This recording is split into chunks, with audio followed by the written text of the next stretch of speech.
Hello, everybody. Welcome in. Episode 30. The season finale of Pariahs. Cheers. We'll bring in... Hello, the players. Hello, players. Good evening. Hello. Hello. Watch out. Season 2 finale. Yeah. We're finally here. In a place we probably shouldn't be. Yeah, don't worry about it. In a place we don't want to be. It'll be fine. How are we all today? Well, not bad. Ask me when the Enjoying the session's holiday. over. Okay. I mean, that's fair. Stressed. Are you stressed? What are you stressed for, Vanya? I feel like a lot of shit is about to go down. In the dark streets of Nova Stoya, there is only war.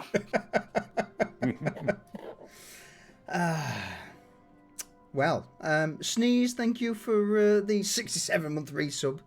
And Deez, thank you for gifting the sub to Sneeze. Deez, it rhymes. I'm a rhyming genius. Anyway, long story short.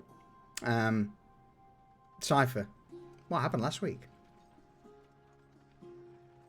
We caught up with Vanya, found out what she was up to, and that was, well, just planning mass abduction, apparently, with the help of a sisterhood, and people were, well, I think they were voluntold, but I think everybody would have volunteered to do it, because that type of fucking weirdo.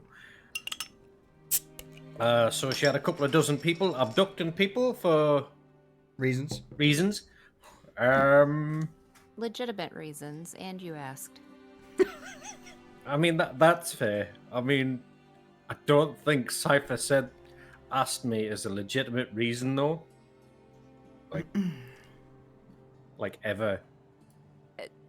That's just kind of icing on the cake. There was motivation. I'm crazy and it amuses me. So yeah, she went about kidnapping. Mm-hmm. And then she picked up a dress. Forgot that she'd fucking invited her girlfriend Jacqueline. Had to be reminded by Reza and Cypher and Garrett. They're like, maybe you should go fucking talk to her, huh? You're like, I don't remember it. Matching dresses.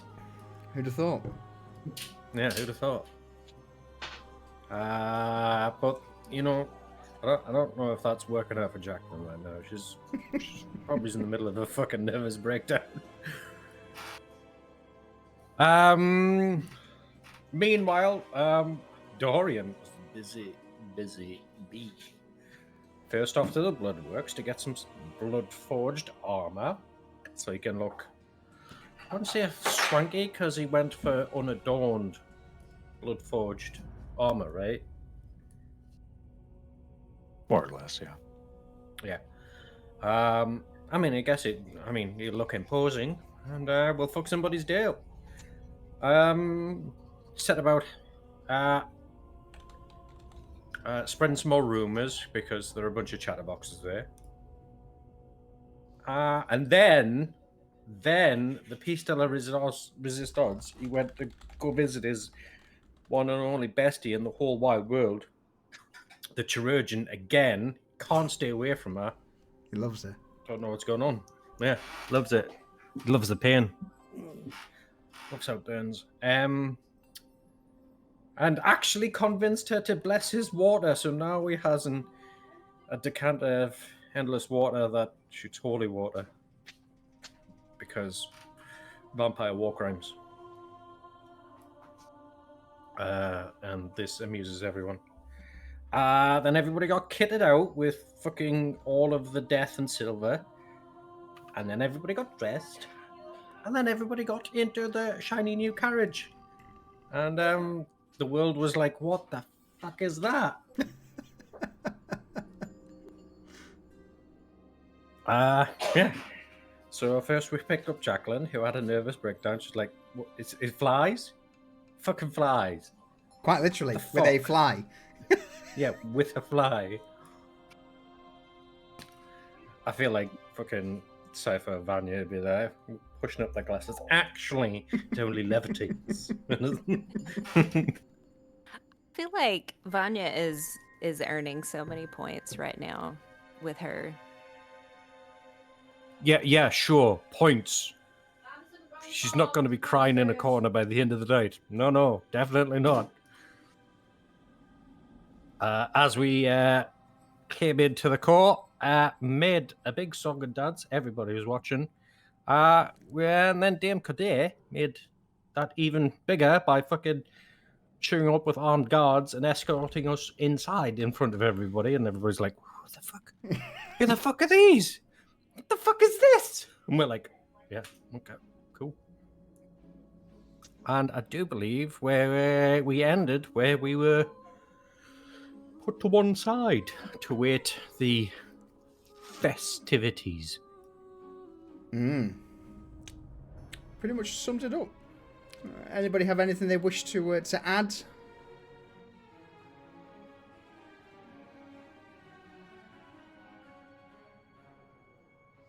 I guess that's a no. So, I'm going to have a sip of the old alcohol to wet the whistle.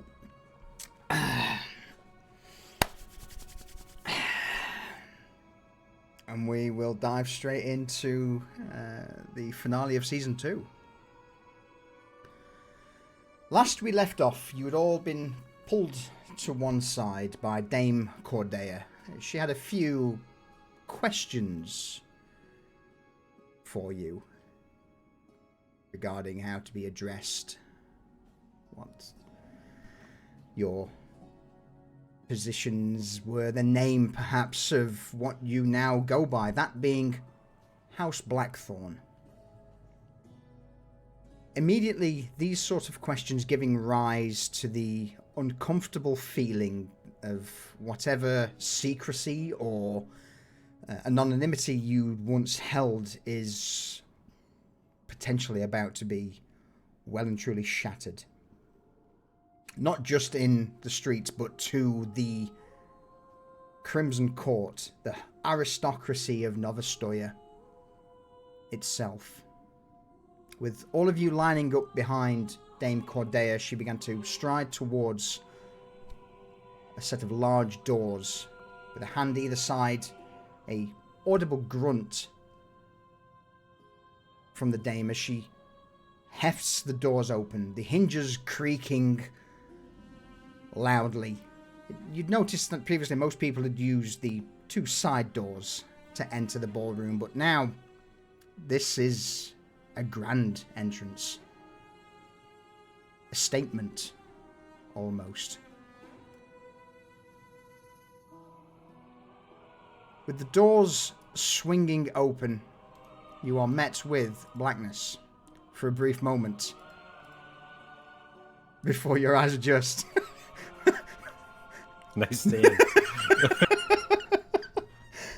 You see an incredibly large chamber laid out in front of you. Circular-ish. It's roughly about 140 feet from one end to the other and about 150, 160 feet wide.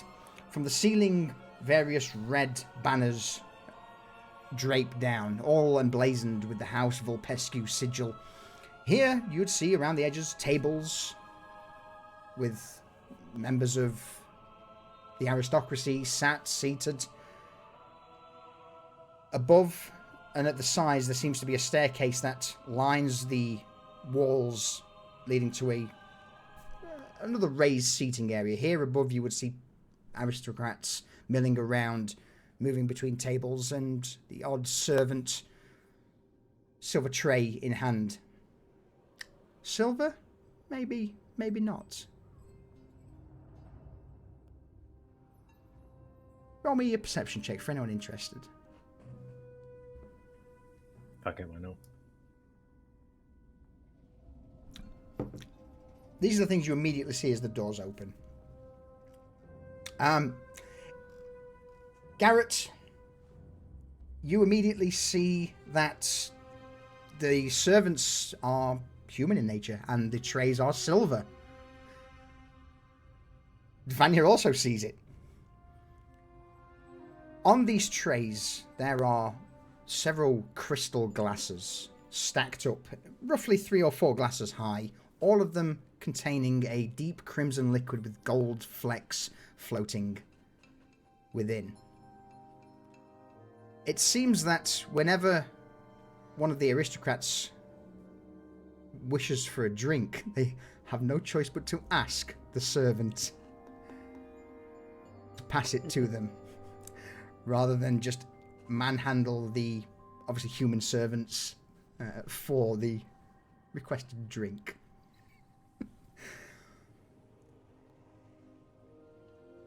Devious.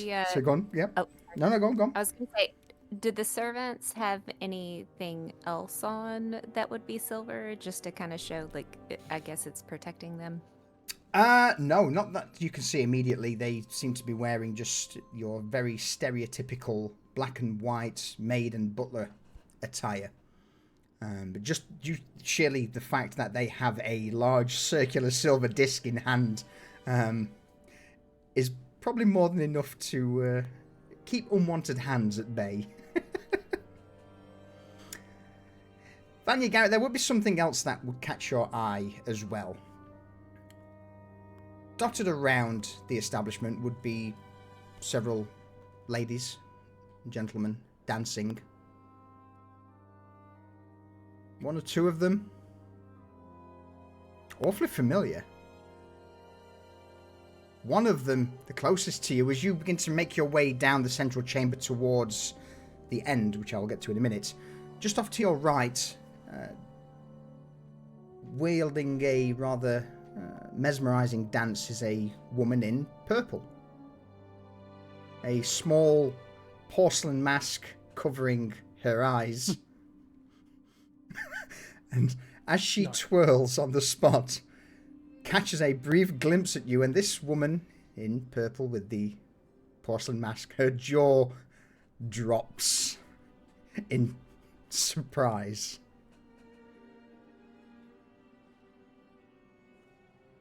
Any idea who this might be? Valentina.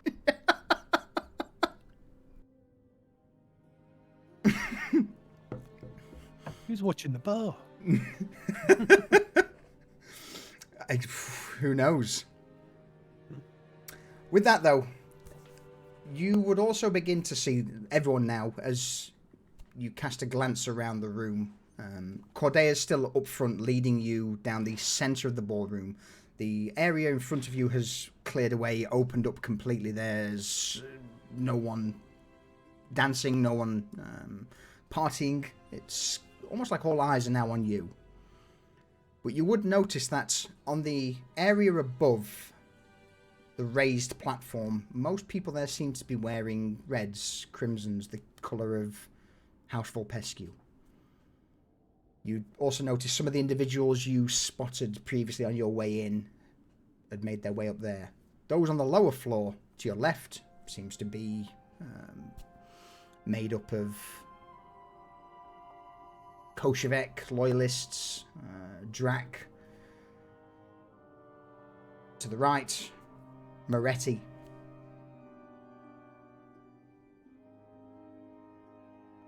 You would see some of the individuals that we pointed out who didn't have pins or who looked rather suspicious, just dotted around in the groups of the nobles on the lower level. But that's not the most important thing here. Oh no. The most important thing is the raised dais you are currently striding towards. At the very far end of the ballroom is a raised plinth. On it, a stone throne that has red velvet cushions and other adornments laid across it, and sat upon said throne is a familiar visage. A rather lithe woman, pale in skin, black flowing dress, a black fan in hand, and almost an otherworldly grin on her face. That's Countess Vulpescu. With one leg crossed over the opposite knee, hands in her lap playing with the fan, she just stares and watches your approach like a predator watching its prey.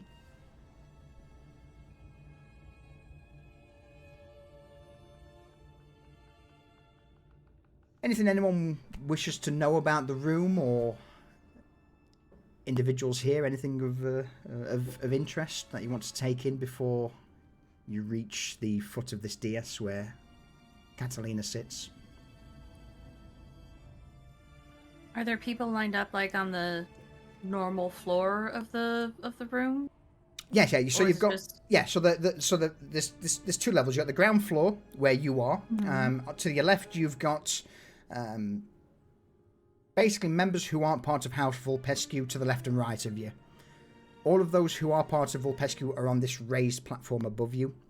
But there's easily 40 or so feet either side of you before the groups of nobles are gathered. So there is quite a gap. But yeah, there's no one on the central part near you, apart from obviously Jacqueline behind you and Dame Cordeia who in front of you. Is the room circular? It is circular-ish, more oval. Okay. As I say, roughly 140, 150 feet wide by about 120 feet long. Okay. Is it like a ballroom? Absolutely. It is absolutely a ballroom, without a shadow of a doubt. Okay. Any tables or statues or... Definitely tables left and right of you. There's tables on the ground floor. You see tables above you that people have been sat at. The open areas in front of you has kind of been left just for dancing. You do hear some music playing from a band on the upper level, but it's nothing overpowering, just a few string instruments, a harp. Very much like the ball hasn't begun. This seems to be more of a spectacle at this moment in time than a true ball. Is there any sound of Sandoval? At this moment in time, no. Telling.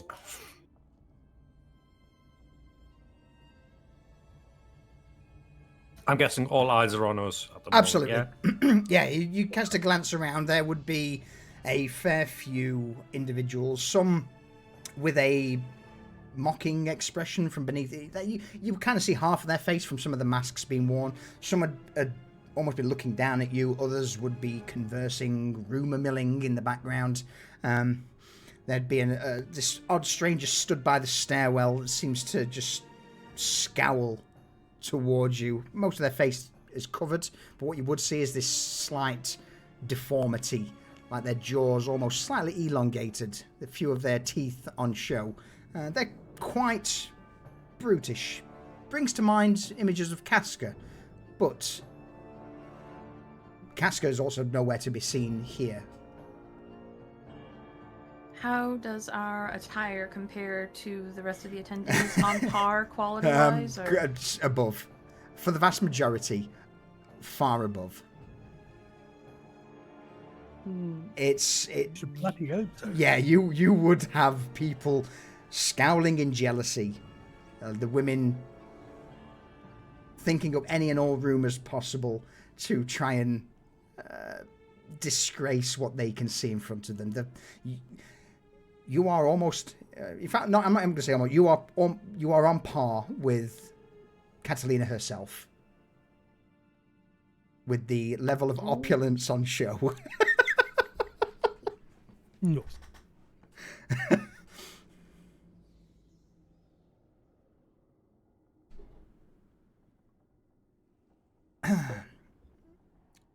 Anything further from anybody?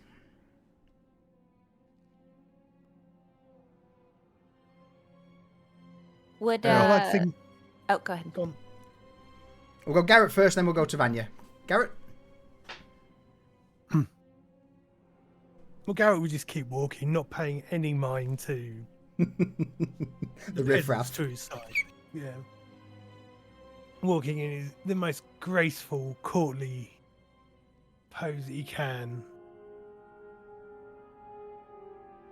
His feet just seeming to kiss the floor.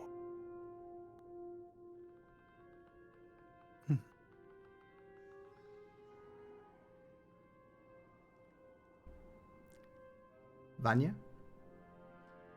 Would she get a sense of like any of the staff or any of her contractees there? Roll me, I would say this sounds like an insight check. It's unlikely, I'm going to say off the bat, due to the fact that this is High Seat District. This is the pinnacle of Novostoyan aristocracy. Yeah, no, with a 13, no, you don't seem to get the impression that anyone here is subscribed to the newsletter of the Happy Healer. This here is... this is the nobles of the city. These are the creme de la creme of greedy, useless bastards. Sisterhood sadly hasn't managed to grow their roots into High Seat. And this being Vulpescu, Lady Vulpescu's private estate, yeah, not happening.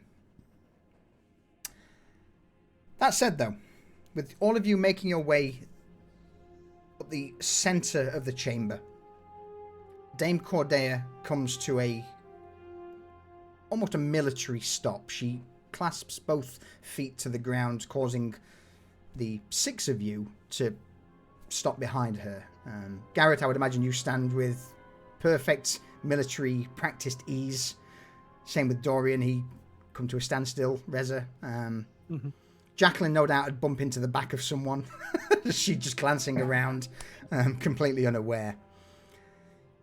But without saying a single word, Dame Vulpescu offers a bow at the waist towards...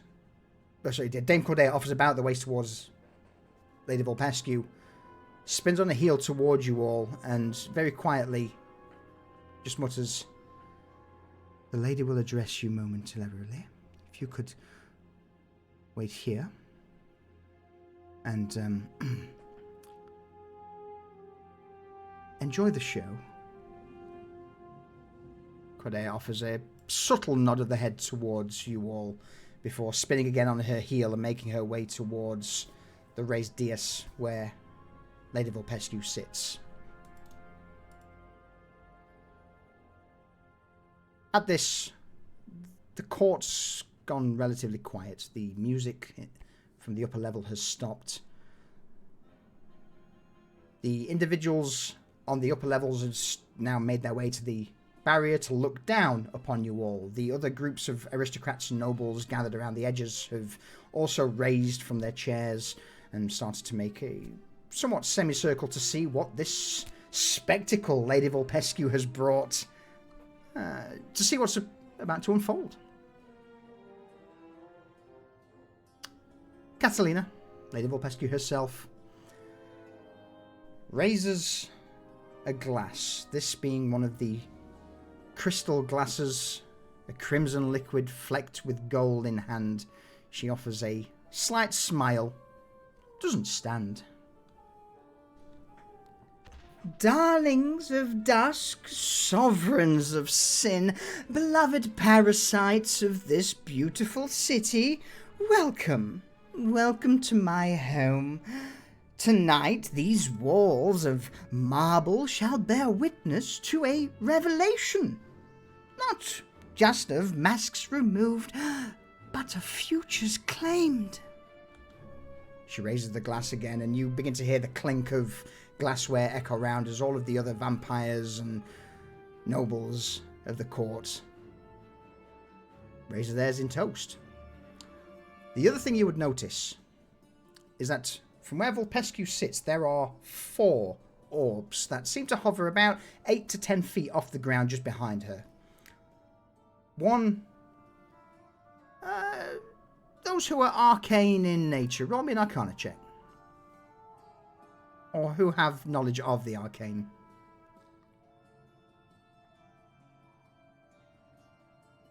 Holy shit. Yes, please. Waste all your good rolls. We're all arcane as fuck, mate. These 4 orbs that seem to hover behind Lady Vulpescu are arcane eyes. A spell used to survey, to witness, to spy. All 4 of them slightly different colour in arcane hue. One yellow, one slightly red, one tinged with purple, and one tinged with blue. You would notice that, apart from Lady Vulpescu herself, the other members of the court aren't here. But, putting 2 and 2 together, what would you say? Yes, they are. They're watching it from the comfort of their own home. Absolutely. Pay-per-view. Pay-per-view, definitely. These 4 arcane eyes that are hovering behind Vulpescu are conjurations, maybe not from the other court members themselves, but their mages, their inquisitors, perhaps. So whilst not here in presence, they are definitely here in spirit. Could we see, like, you know, maybe those mages, like, lined up, or see anyone kind of concentrating on those orbs? Spell per view. I like that, Rayvon. Not so much. Even with that roll, you wouldn't be able to see anyone actively concentrating on trying to keep these spells going. This is not a spell that requires a vast amount of concentration. It's not a difficult spell by any means, especially for someone as powerful as the court. Vanya, you would get the impression that perhaps the mages who are keeping this arcane eye open are elsewhere, perhaps in the confines of their liege lord or liege lady's chambers.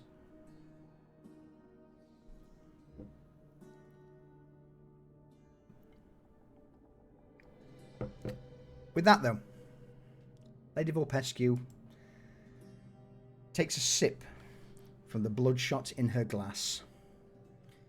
You all came to dance. You all came to drink. You came to watch the games the rest of the world dares not name. And I of course intend to satisfy you. She pauses, casts a glance across the room, and then landing on you all for a brief moment. Her eyes pause on each of you before finally landing on Jacqueline, who at this point is cowering at the back. Not cowering in an obvious way, but certainly trying to make herself look as small as possible in the eyes of the city's most prestigious, the city's most elite.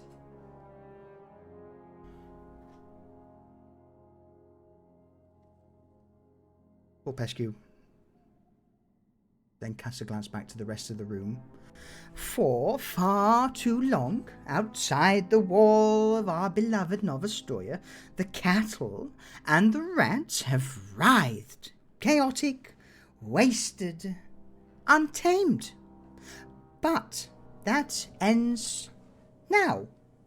Tonight, I unveil my finest creation, the ones who turned fire into foundation, who shed proverbial blood so that we may bottle it, who have done what you useless lampreys would or could not.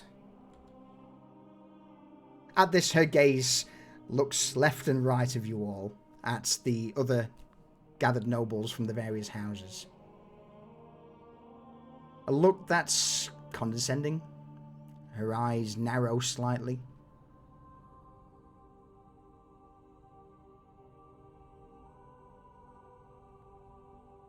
Lady Vulpescu looks towards Jacqueline once again, tilts her head to the side. A brief questioning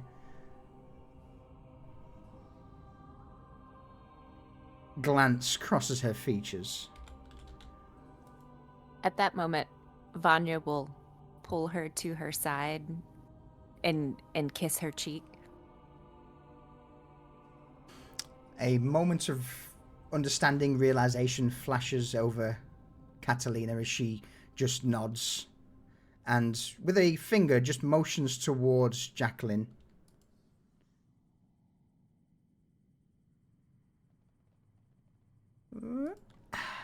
Come, stand by my side for a moment. And almost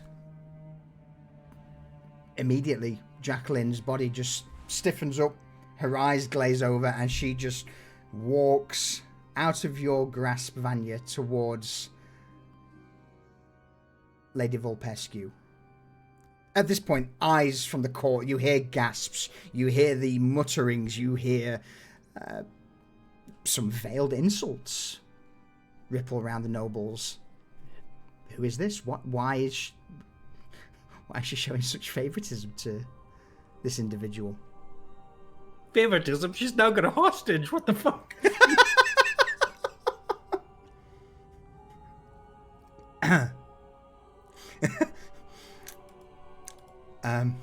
Hold. I need to change a position of someone.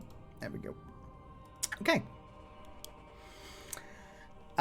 Since you don't intervene, you just watch as Jacqueline makes her way up, stands beside Countess Vulpescu, and then as soon as she takes her position, Vulpescu just clicks her fingers, and whatever spell was over Jacqueline just vanishes. You see her eyes blink a few times. She looks around, looks down at her side, goes pale, realizing where she now is, stiffens up, looks towards you, Vanya, and mouths, "What the fuck?"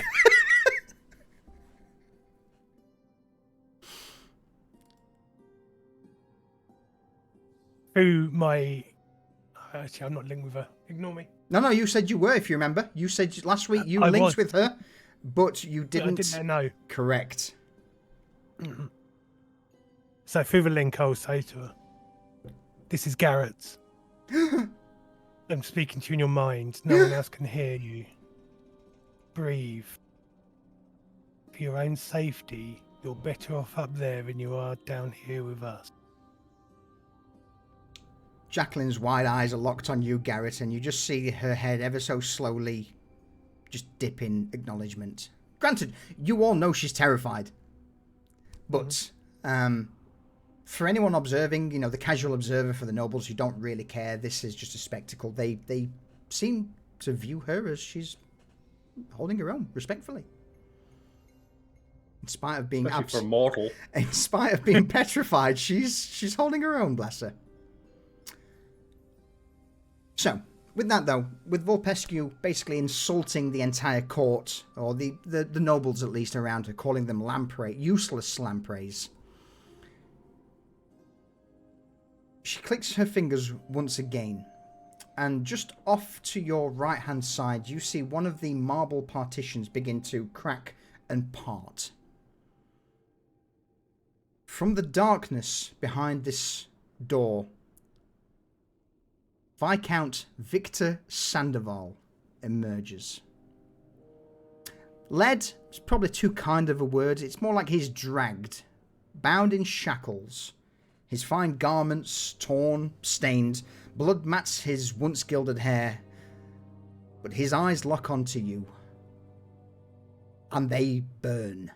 Not with fear, but with absolute fury. As these doors begin to part even further, he is immediately overshadowed by the two hulking, towering forms of blood-forged automatons. They stomp forward, breastplate engraved with the sigil of House Vulpescu. And then just behind Sandoval, as he's led out into the open ballroom, you see a tall figure, clad in red robes, face hidden behind what appears to be a screaming molten gold mask.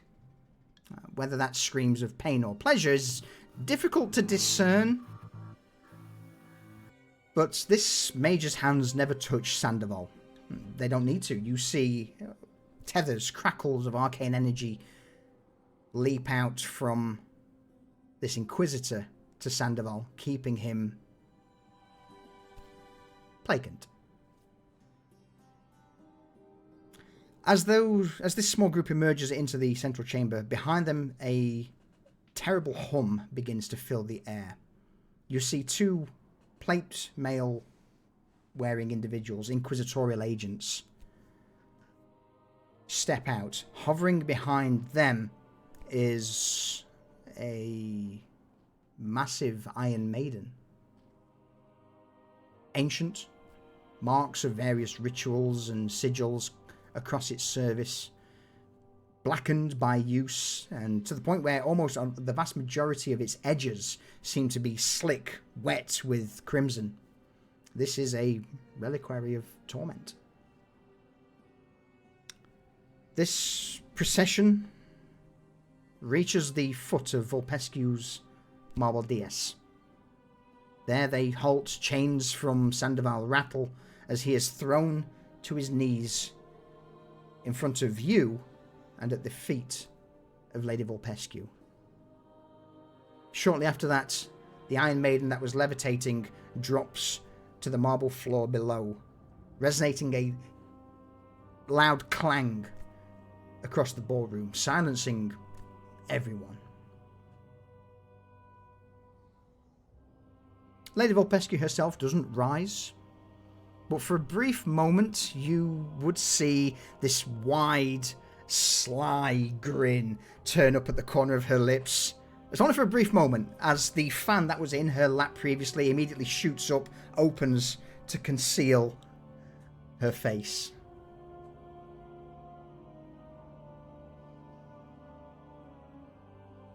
Any questions? Anything anyone wishes to know at this scene?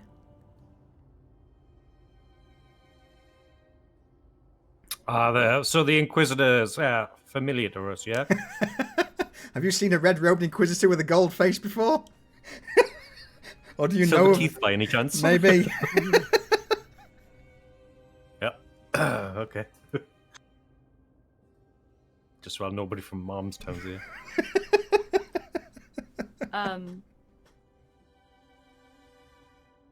What was I gonna say? Does Sandoval look like he's had a good meal recently? Oh, From no. a vampire perspective. Oh no, he Okay. looks fucking awful. He is pale, he is gaunt. He has been subjected to untold, unspeakable horrors. His skin is pockmarked with wounds that are slow to heal, eyes sunken. In spite of being beaten, abused, tortured perhaps, his spirit has not been broken. He is angry. Furious, one could say.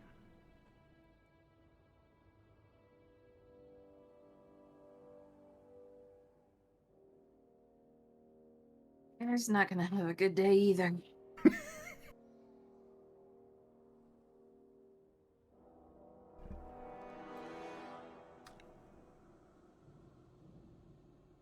Those who aren't looking at Sandoval, roll me a perception check.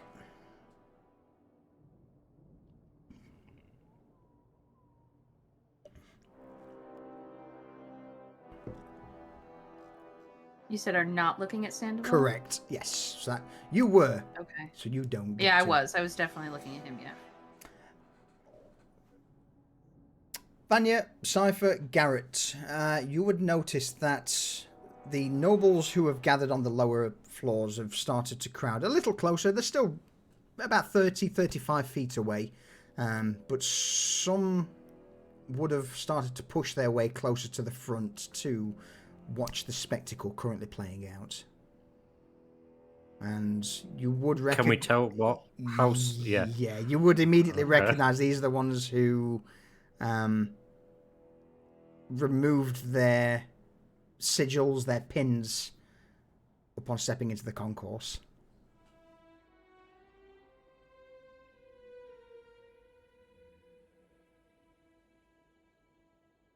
Can we gauge any intent with Jacqueline and the whole scenario? Looking at Lady Vulpescu, roll me an insight check.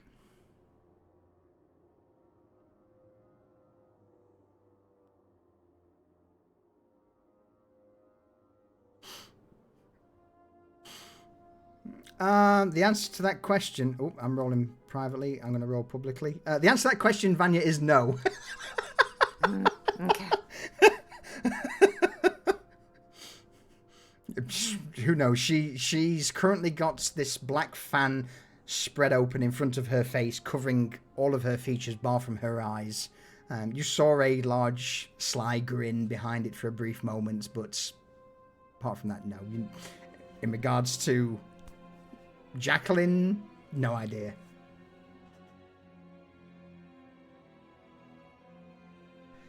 Anything further, or are you happy with how things are unfolding? Well, I wouldn't say happy is the right word, but It is as advertised as we were expecting. Yes. so, with Lady Vulpescu sat down, fan covering her features, a brief moment passes where she seems to correct her devious smirk, closes the fan, lays it back on her lap. So you are all cordially invited to offer your congratulations and commiserations to the rise and fall of houses this eve. The fall of House Sandoval and the rise of House Blackthorn. She motions a hand from the beaten form of Victor Sandoval towards you all. The gaze resting on you first, Reza.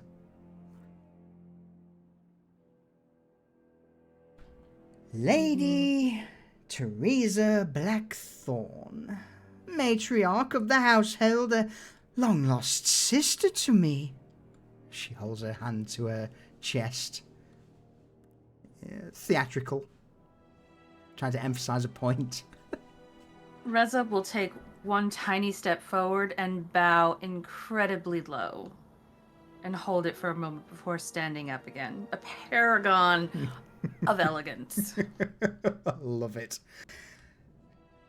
Vulpescu smiles broadly. One whose blood would, well... She pauses. Smile going cold, her eyes even colder as they begin to sweep over the other gathered nobles. Most of you gathered here at naught but the dregs, at the bottom of a once noble chalice, stirred too many times, thinned by desperation, and passed from lip to lip like a common indulgence. She takes a sip from the bloodshot. Not like this. In fact, I could almost go so far to say most of you are naught but pale imitations. Your bloodlines so diluted, I dare say even the cattle are more discerning in their unions.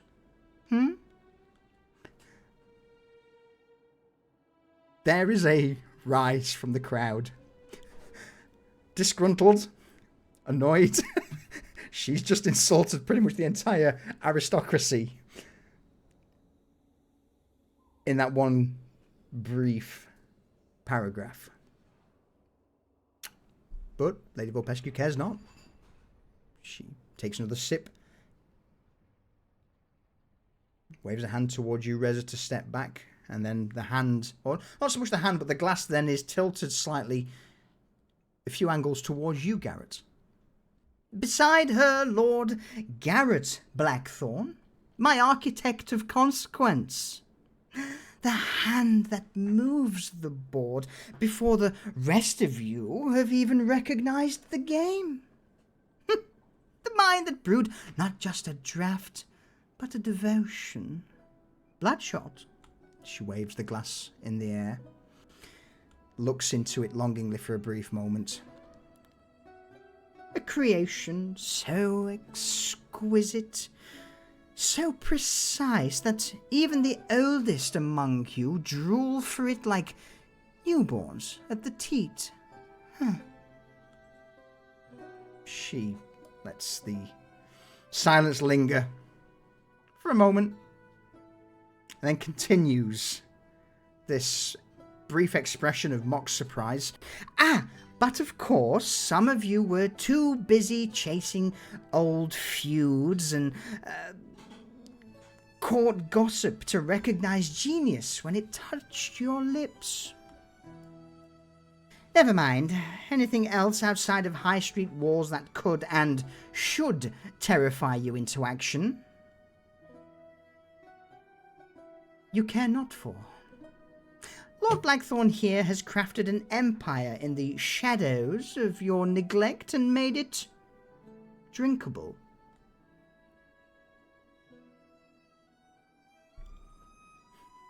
At this, gossip is now starting to fly between the aristocracy. Such high praise for those gathered, and some scathing remarks aimed at them doesn't seem to go down too well. Any thoughts from those gathered thus far? We need to grow eyes in the back of our heads if we survive. She's turned her I don't give a shit meter up to 11. Mm-hmm.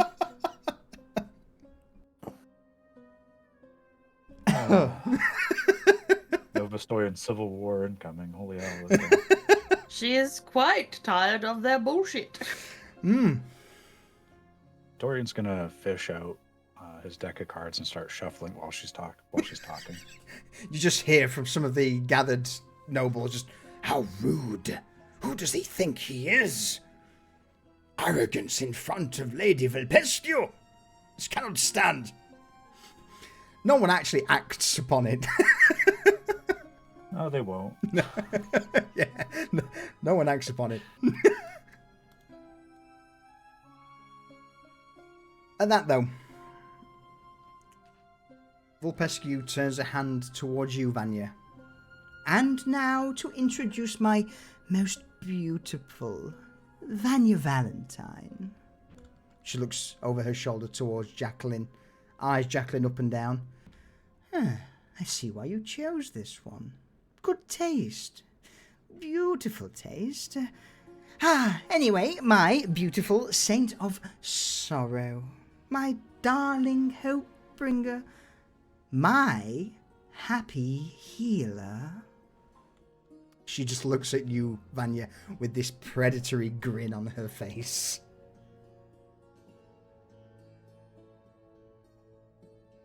Vanya will take a card from Reza and just kind of slightly bow. To the broken, you are salvation. To the lost, laughter in the dark. And to those of us with eyes to see, you, my dear, are evolution. She leans back in the chair, casts both hands towards the nobles, whilst the rest of you clutched at your little games and whispered about legacy. She built hers in full view, woven from smiles, from words, from suffering turned. A legacy not carved from stone or at the very vast expanse of your vampiric harem, but breathed into the hearts of the low and the forgotten. Now her name is passed in whispers like a prayer, and her reach blooms in the cracks of your crumbling, forgotten districts, Lord Sandoval. And what did you do? You did what you always do. Nothing. Those last words, she leans forward from her chair, staring down at Viscount Victor Sandoval. Sandoval, with his back towards you, just seems to be stood there, in chains at his wrists, staring up. You can't see his expression at this point, but at a guess, it's probably not the most pleasant of expressions to be giving an individual.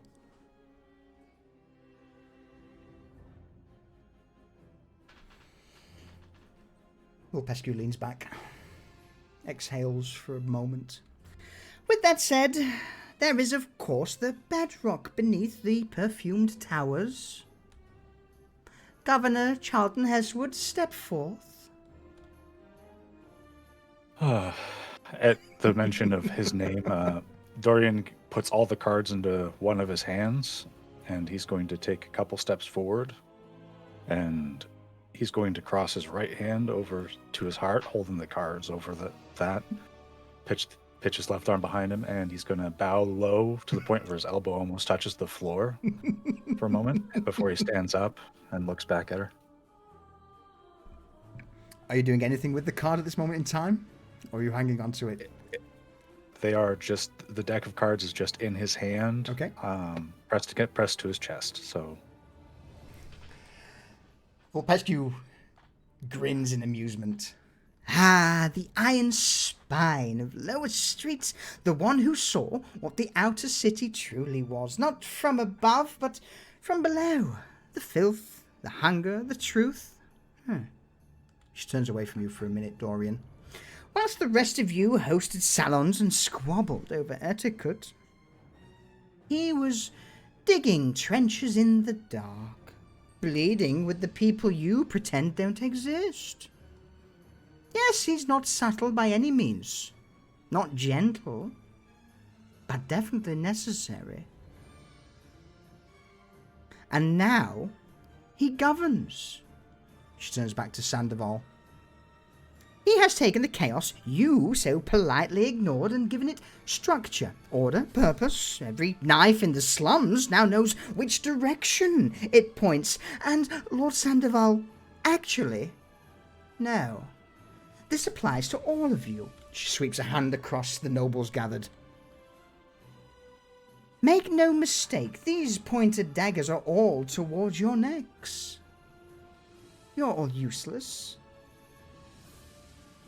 If you don't look what is below you, then how do you expect to know when surprise may strike? Thank you, Governor.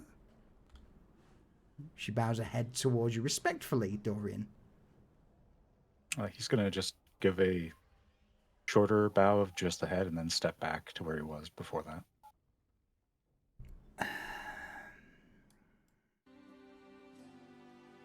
Last, but by all means not least, Cypher Blackthorn.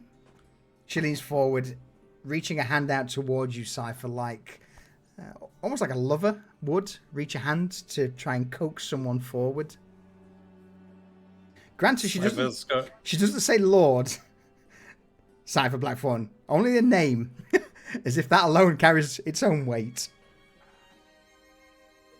Cypher comes forward, gets really close, takes off his mask, and he's transformed his face into her face, and he goes to kiss her hand. You speak when no one is listening, and regardless, you are heard nonetheless. You're not one of us, are you, my dear? Certainly. And she motions her hands to the court as you step back from her cipher. I'll put my mask back on as I step back. Not bound by bloodlines or courtly etiquette, not shackled by tradition, are you? You simply are. And where you walk, the veil between knowing and unknowing just frays a little, yes? At this point, she's talking directly to you, Cypher. Cypher will just nod. She smiles, leans back to address the rest of the gathered court. In fact, I dare say that he is now one of my close subordinates, and as an upcoming inquisitor to my side, I feel it only right to inform all gathered here that his tutor is an old accomplice of the court. Accomplice? Acquaintance. One could say that Cypher here is quite skilled in the works of a coroner.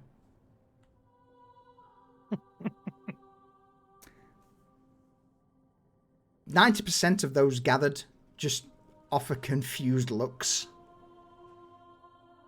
They just glance at each other, offer a bit of a guffaw, or a mocking smirk. You know, what's she talking about? It's coroner. But there are a small handful of individuals, especially those on the top levels, who immediately, for a vampire, go pale, turn, and depart. Off you fucking.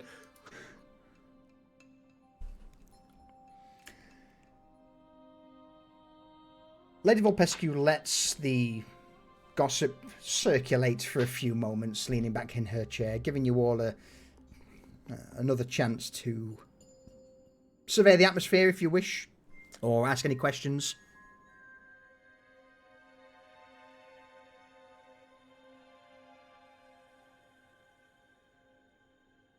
What's the crowd's... how are they looking at us now? Are they still looking at us with scorn, or have we got a bit more respect? Those above, those on the upper levels, who are obviously those from House Vulpescu, House Vulpescu loyalists, have started to come around to the idea that they've read between the lines of the words Catalina's spoken, and they seem to be stoic in their appreciation of you. They understand why she's bringing you to their side. Maybe not the nitty-gritty of it all, but certainly from above. To your right-hand side, those being Moretti loyalists also seem to be placated. They don't... There's the odd noble gossiping, the odd one looking at you with a sideways glance, giving you that... what crock of shit has Lady Vulpescu brought this time? How close are we again to Lord Sandoval? Is he, like, just directly in front of us? He is directly... He is 30 feet from you at the moment. Okay. Reza. Then never mind.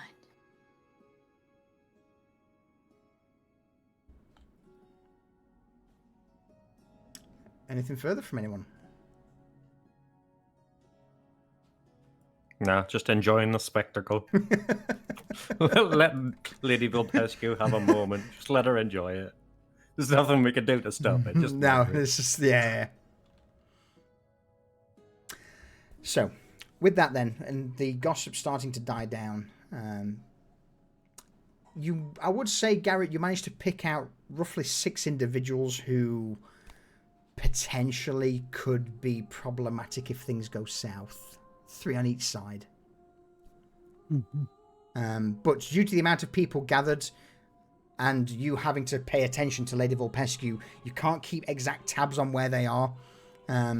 But you certainly would get the impression that should anything go awry, there's at least 6 individuals who may be problematic.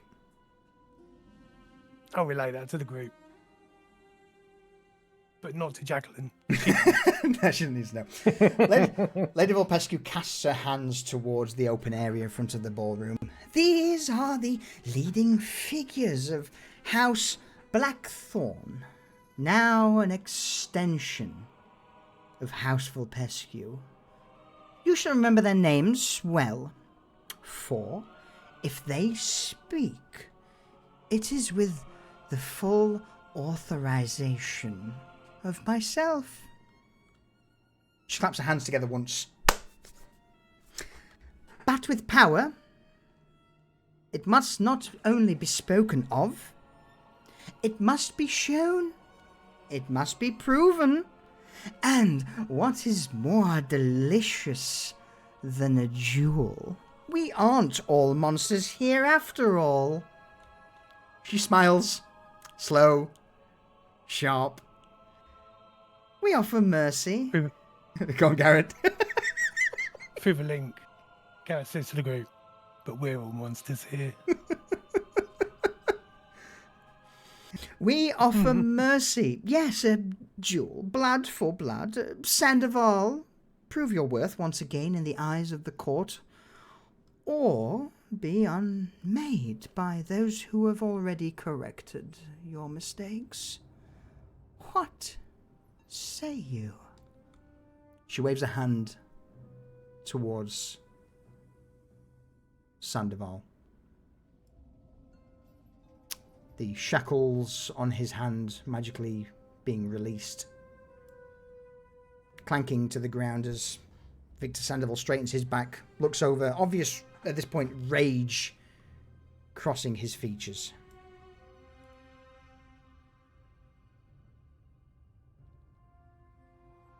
So, this is the audience you summoned me before. These jackals in porcelain and silk. He nods,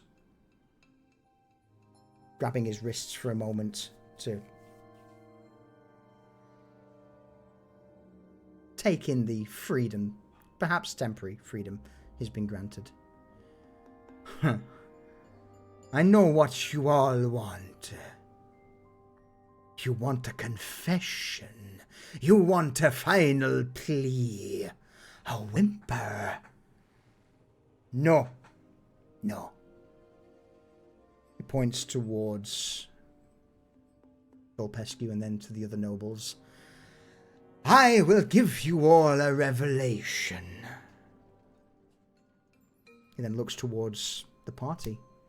Yes, I allied myself with the Morbus Doctore. Yes, I conspired with the Borak Empire. And yes, I plan to bring this city to its knees in flame and fever, because someone had to. Cracks his back. And at this, the nobles gathered begin to shift uncomfortably. Some murmur, others lean forward. Lady Vulpescu herself doesn't waver. Oh, I was born in shadow. Sandoval raises a hand to his forehead, overly dramatic. Raised on lies, I watched as you bled the cities dry. Decade after decade, feeding on the poor whilst preaching stability. Is that what you want to hear? No, that is something that would drip from your mouth, my lady. All lies. Points a finger towards Dame Vulpescu. And at this point, his voice seems to sharpen a little more. No, the truth. All you lot cared for is your own little pots of power to piss in. Who has the fullest, the largest? It's all games to you, and quite frankly, I grew bored. So I poisoned your wells. I bred sickness beneath your feet. I gave the Borlak maps, names, passageways, and I would do it again. Because this card was never meant to last, to even exist. The city is rotting, and it's time the corpse was buried. A gift to the filth glazer, and a chance to claim this land as my own. He now points towards you, Dorian, Garrett, Cypher, Reza, Vanya. And you were supposed to be the spark, the revolution. But look at you now, lapdogs in velvet collars dancing at her feet, smiling through her chains. So sad. No, I stand by what I've done. I don't want your mercy, this duel. I want your rage. As a matter of fact, and you see Sandoval point towards the red-hued arcane eye that's just off to the left-hand side of Vulpescu. He points, glowering at it. And as a matter of fact, you should be rewarding me, Lord Koshevik, for handing you a reason for a war on a silver platter. You believe this gilded harlot has your best interests in mind? Spare me. He raises his chin. Go on. House Blackthorn. Entertain the court. Prove that you belong here among monsters. And with that, I would ask you all to roll me initiative. And we will be... Oh, Go on. Yeah. before we kick off, I need to go over there. Yes. And before we kick off with initiative rolled, we will be right back. Vexing Cat, thank you for that 3-month resub. I appreciate it.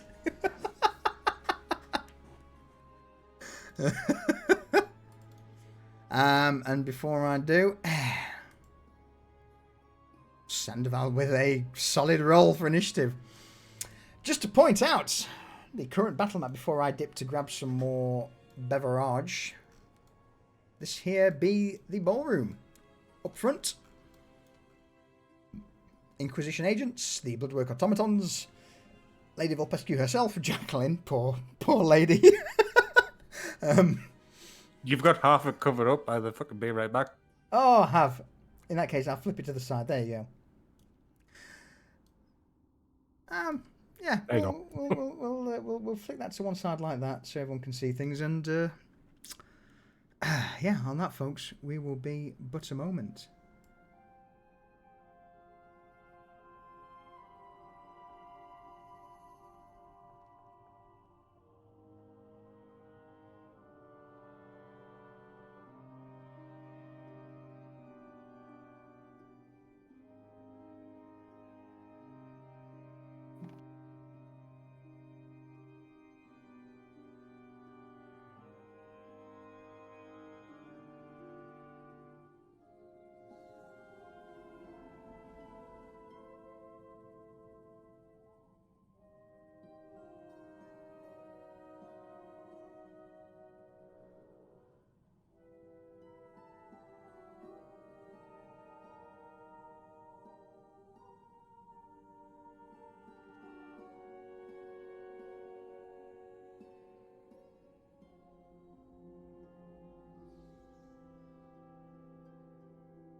I've returned.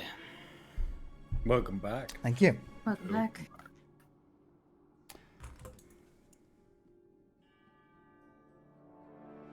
Oh, ad start in 50 seconds. We'll give it a moment. Any final thoughts before the shit kicks off?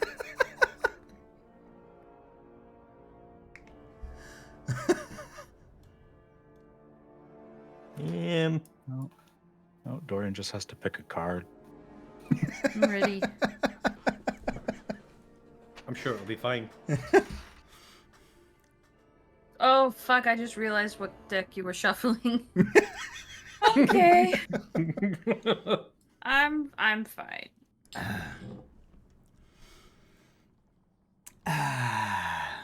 Immortal combat. Well, that's the thing with vampires. When they die, they go back to their coffin. Who knows what will happen if that happens?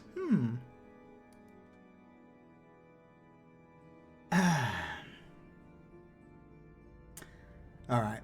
Twitch, you and your adverts. I hate it. Hate it. In that case, then, we'll bring that down. Back. Bring this up. Welcome back. Welcome back. As those words are spoken, Sandoval turns towards you all, casts his arms out to the side, and you see this for him is a perhaps a fight for revenge. He's not looking for a way out. There is no way out. The fact that he's got an Inquisitor, several Inquisitorial agents, Bloodwork automatons, the Countess herself, and Dame Cordeia, along with you all, he's well aware he's not in a great position. But nevertheless, Sandoval, resigned to his fate, his fingers begin to elongate as he casts them to the side. Several sharp points jut out in claws. His fangs elongate, taking a more vampiric, bestial nature. Whilst he's doing this, Garrett, you're up.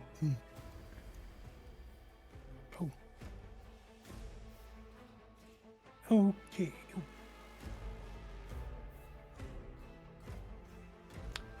Well, Garrett's going to do a little test by standing stock still.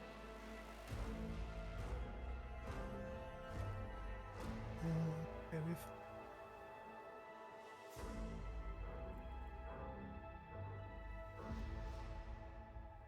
And he takes steady aim. All right.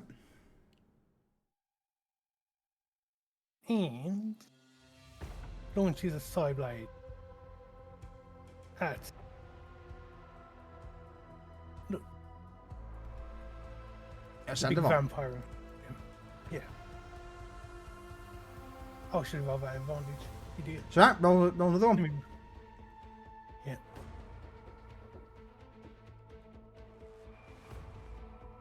A 20 will hit. You throw the side blade true. It sweeps out to the gasp and calling of the gathered nobles. A cheer rings out as the first blade is thrown.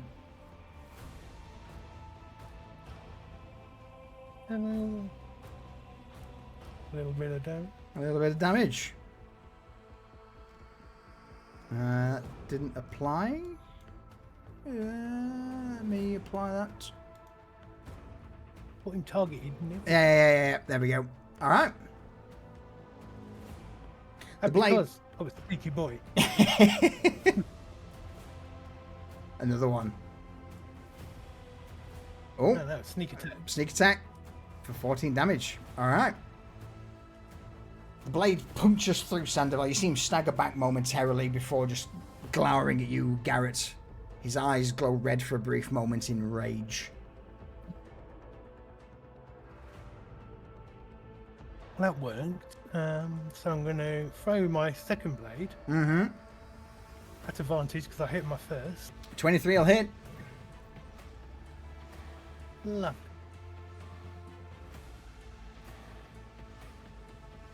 Another 8. Another 8. Excellent. Second blade also flies through, slamming into Sandoval, ripping what was once perhaps a fine coat asunder. Stumbles back. Your psychic blades are indeed effective. Anything further? I can do nothing else. Excellent. In that case, Sandoval, immediately having taken these 2 blades, leaps into action. The claws at the ready. He will...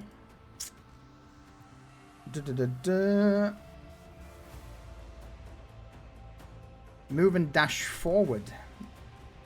So I move 25 feet, or sorry, 30 feet to there.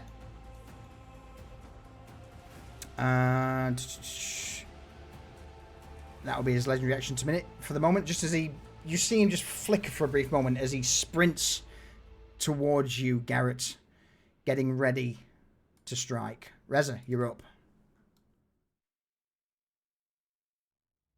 So Reza sees Sandoval make that move. He is going to...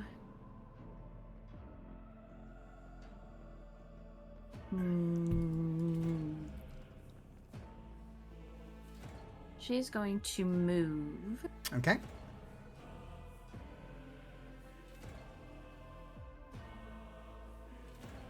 Her full 40 feet Okay. in a direction that I have to decide again because she just changed everything.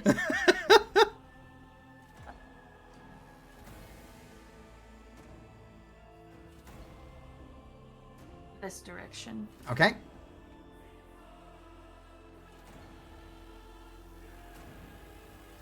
And then she will reach behind her bustle Yeah. and in one hand pull forth a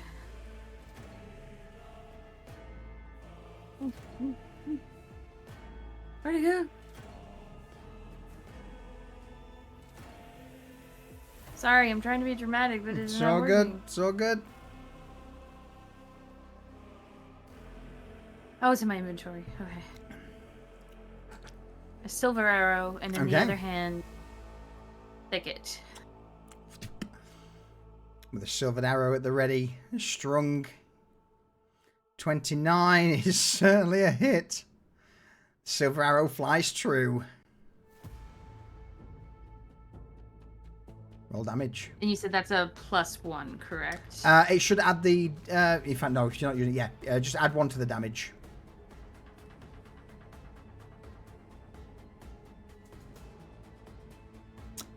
The arrow punctures into Sandoval, and immediately he recoils, hearing the hiss of burning flesh as the silver arrow... He looks down, curses, rips it out, and stares at you, Reza, as the second arrow comes in. Gonna do it 21. again. As a reaction, he will immediately throw a shield up. You just see a shimmer of energy just ripple in front of him, boosting his AC to more. You would see the arrow hit this shield, scatter off, it flies up high into the air and ends up slamming into one of the nobles on the upper level. There's a cry of pain as the silvered arrow slams into someone. Oof. Well, that would definitely, that would definitely give my girl some fury points, would it not? It would. Yeah. 2? 1. The It hit somebody in the gallery. I'll let you off. Go on then. I'll give you 2. I mean, you said it. Yeah. No, I'll let it go. I'm happy with it. Okay. And then Smart. for her bonus action, I mean, I'm trying to pay attention. Yeah. No, I like it. I like it.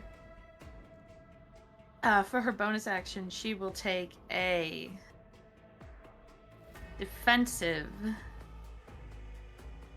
stance. Okay. Where she stands, improving her AC to 17 for the moment. Excellent. And that's my turn. All right. In that case, then we then go to Sandoval himself, who will leap forward towards Garrett, claws at the ready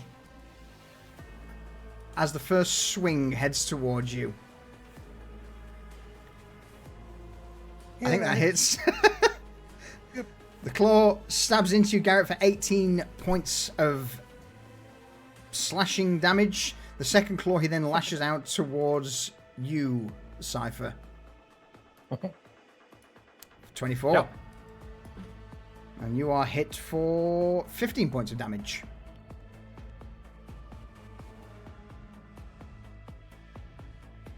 I'm As going a- to totally use Uncanny Dodge. By the way, Yeah, go for it.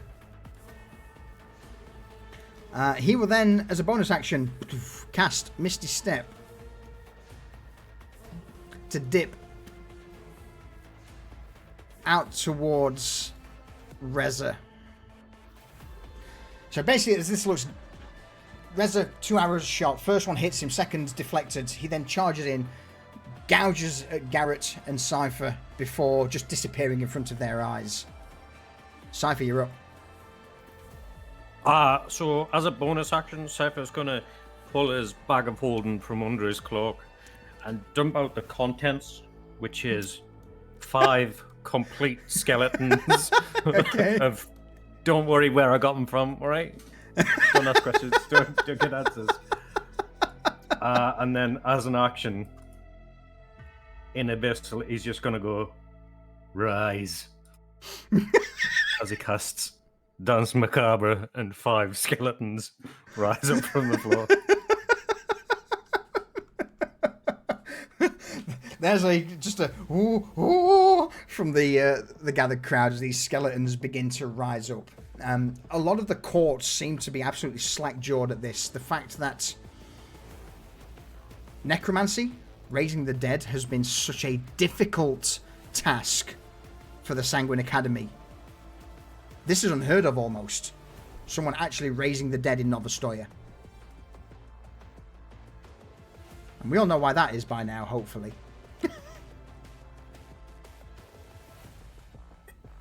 But, with a mutter, the skeletons begin to compile themselves into full forms. A few pieces of clattered armor and swords are grasped as these 5 skeletons rise up around you, Cypher. Any movement? No, I shall stay in my cordon of bullshittery. Alright. I will bring in the skeletons on initiative of 1 at the end. Is that how it works with Dance Macabre? Or do they have their own? No, as a bonus action, I can give them a command. Cool. Okay. In that case, then, for the moment, their initial command as they rise is to defend themselves and their caster. So they will attack anything that gets close to them. Sandoval's not going to like that. Seeing these skeletons rise,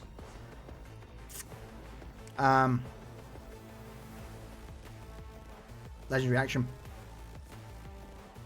You would all hear this voice ring out. Kneel! I need everyone to make me a wisdom saving throw, please. Or you will be knocked prone.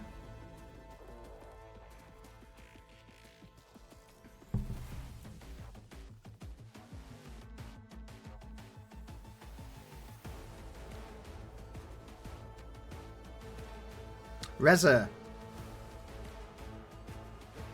You have a thing, remember? Mm-hmm. Yeah. Yeah, you have an ability called Vampiric Mind. This is classed as a charm spell. Read it. Dorian, Garrett, Vanya, Cypher, you are all knocked prone. Not so much prone, but you drop to a knee as this commanding voice rings out.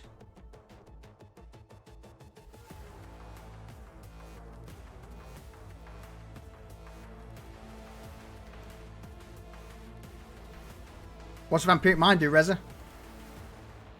I am immune to any effect from a vampire that would cause you to be paralyzed, charmed, or frightened. You also make wisdom saving throws against vampiric spells with advantage.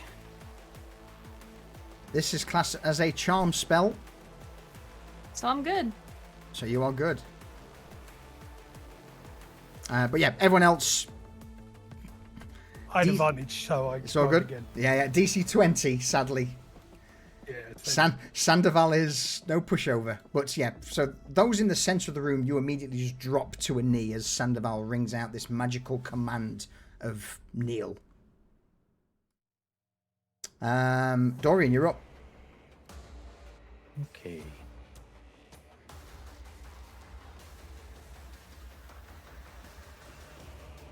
Let's see. Might as well go with the thing that he was already gonna do. Use the old deck of devilry. All right.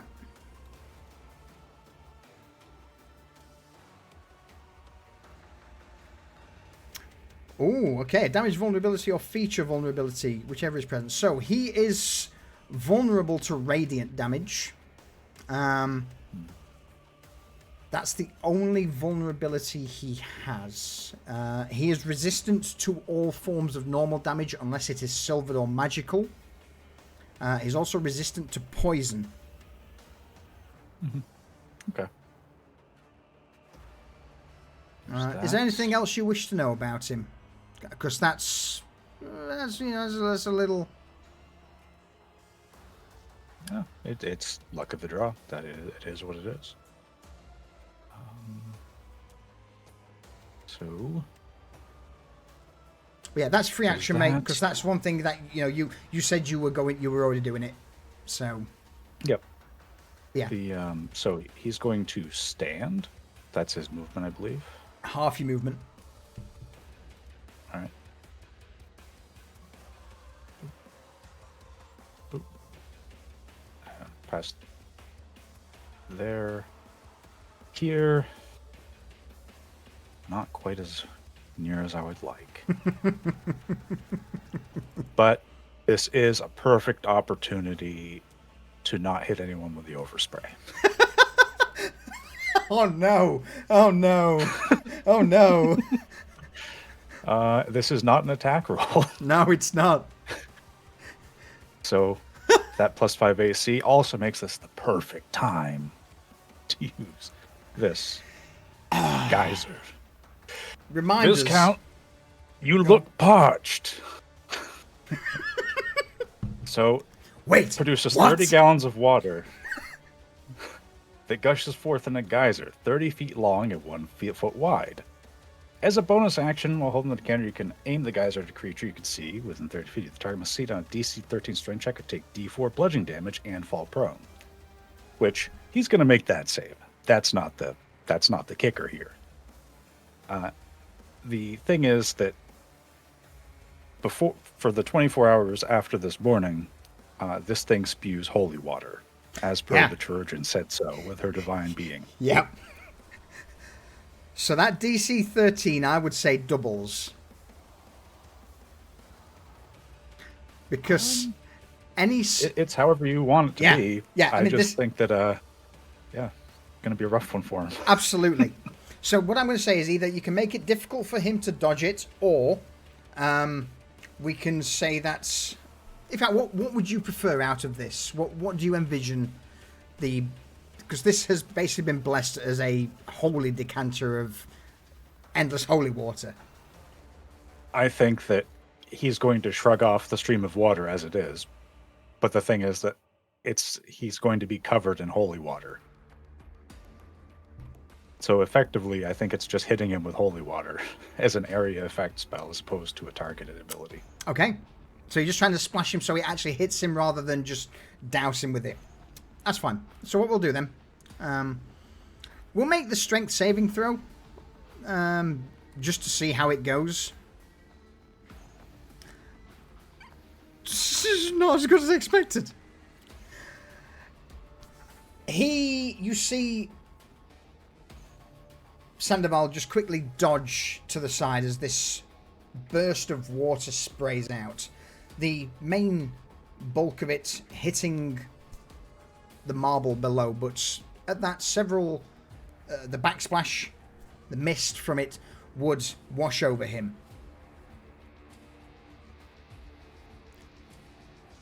I am going to say, with that being holy water, it nullifies his regeneration.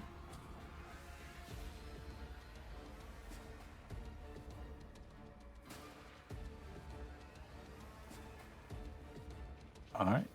I'm good So with that. after that blast goes off, Dorian's going to put the decanter away. It was never the intention to rely too much on it. It was just a kind of a fuck off. You've just nullified 20 HP per turn healing. Worth.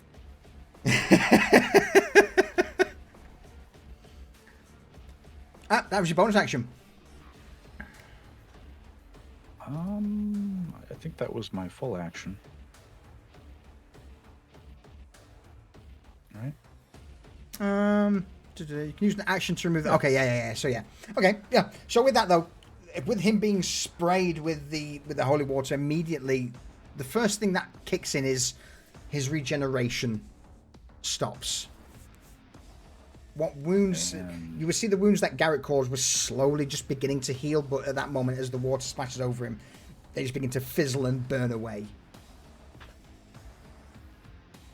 Bonus action. Gonna attempt to hit him with this. Which Okay. he's probably gonna shrug off, but I gotta try.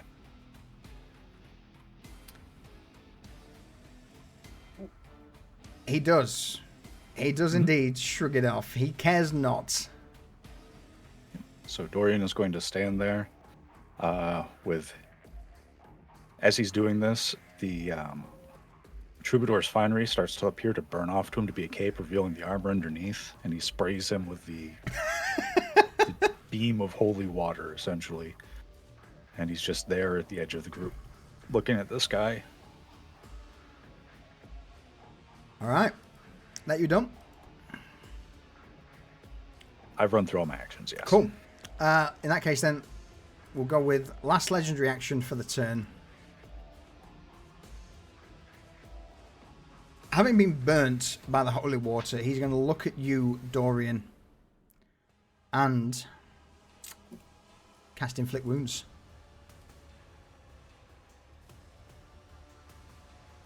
Does a 30 hit? 30 will hit.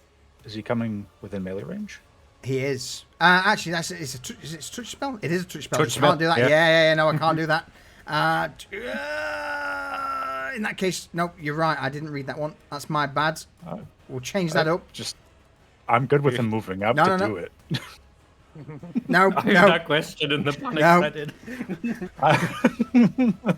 We'll go with Bane on Vanya, Dorian,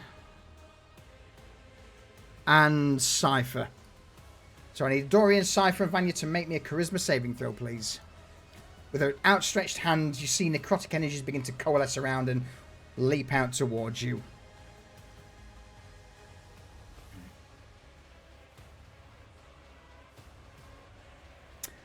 Cypher, you fail. Vanya, you pass. Dorian, you fail.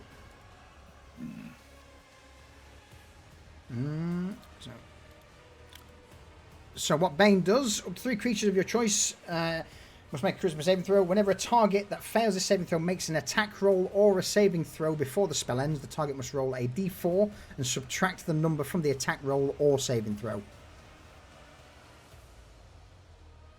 All right. Okay. That's his legendary action. That's him tapped out for the turn. Vanya, you're up. Vanya is going to stand up. Mm-hmm. And then is going to cast Witch Bolt. Okay. Let's just go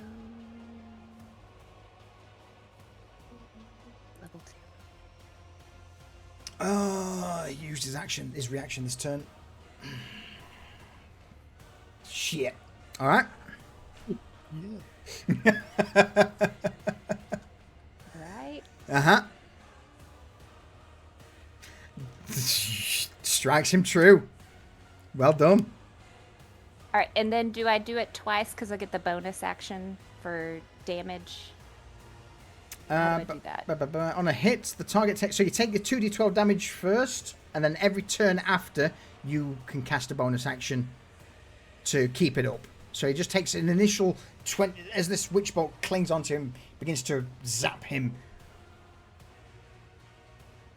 Just going to point out you rolled Arcane really well. That on was a fucking really damage. good... Bro. Yeah, so you can't bonus action straight away. It's on your next turn, Vanya. You can spend a bonus action to keep this going. Okay, perfect. And then, so what she's gonna do now is, she's just gonna move behind the skeleton right here. All right. Oh. Yeah, You're on. she needs to be in the mix of Yeah. stuff. She's got things. How does this look, Vanya? What's this? You know, how does the witch bolt look in this situation? So she's just gonna, just like a witch, kind of put her finger out and just kind of circle it until it like creates like this little spark, and as she goes faster, as she's circling her finger, it just comes out in just this crackling like purple energy towards Excellent. Sandoval. Yep. All right. End of the turn. You would see movement around the edges of the ballroom. From near Reza. Let me put this guy in. You would see a man throw a black, almost like his robe would drop from beneath the outfit he's wearing as a Sandoval loyalist steps out. Also, another one would pop out up above you near one of the dancers.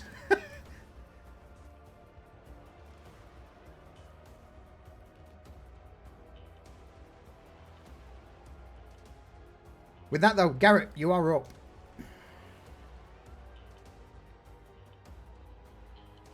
Excuse me. With a shake of his shoulders, Garrett's wings pop out.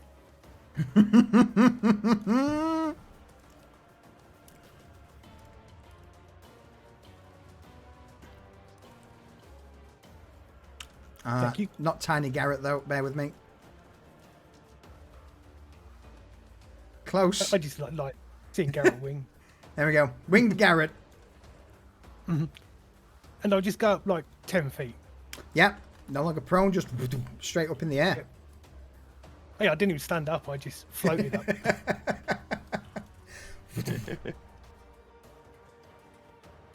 And from my tricky bag of holding,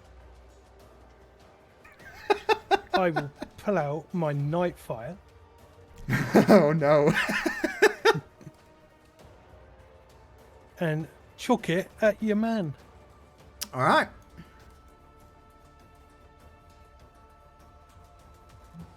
He still does have the shimmering effect of shield up, bumping his AC by 5 until the start of his turn.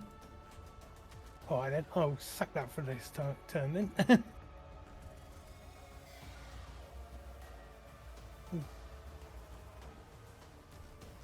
What I'll do is the two people that have just... No, fuck it.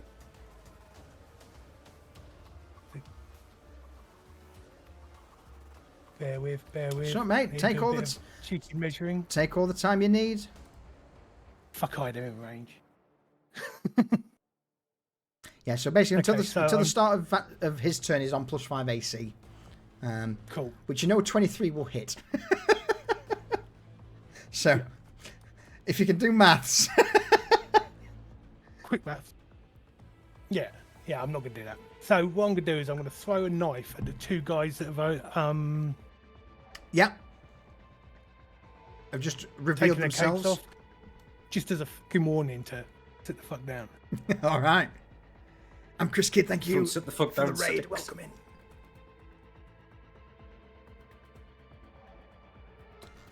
Oh, that went well. Oof. Oh. First loyalist who's currently in the process of shedding his robe. The blade just misses him by millimeters.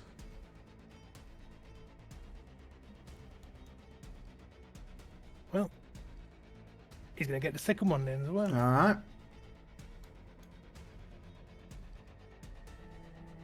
Second one hits.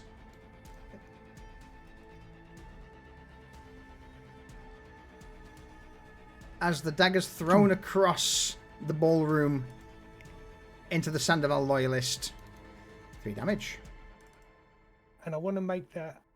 I think I can do a pinning shot. Yep. Absolutely. So I just got to pin his foot to the floor and be like, no. Excellent. So as the dagger punctures through his robe, it sticks into the marble below, pinning him to.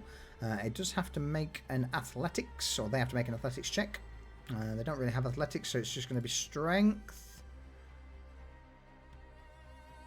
That fails, so yes, they are immediately pinned as the psychic blade anchors them to the ground. Mm-hmm. Excellent. Anything further, Garrett?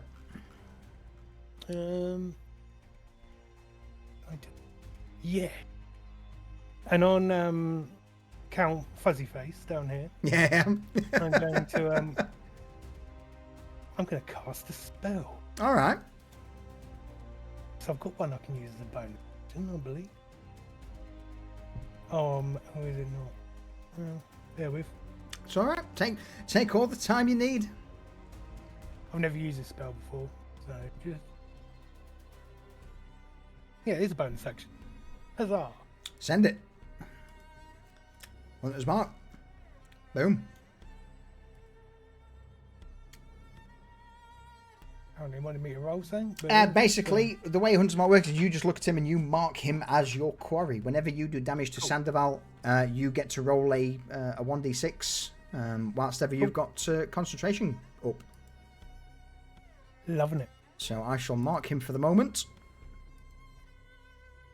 Yeah, with 2 blades flying out, one of the Sandoval loyalists being pinned to the ground. Sandoval himself, you turn your attention to him, Garrett, and notice that it's time for him to die.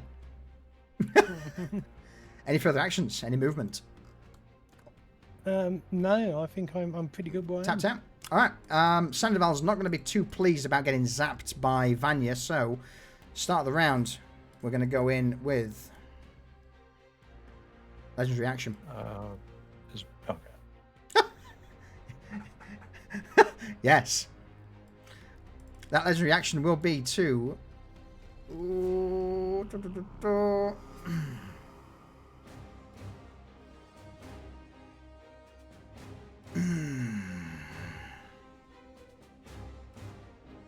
He's not great on the old magic front, I'm not going to lie. So, he will move.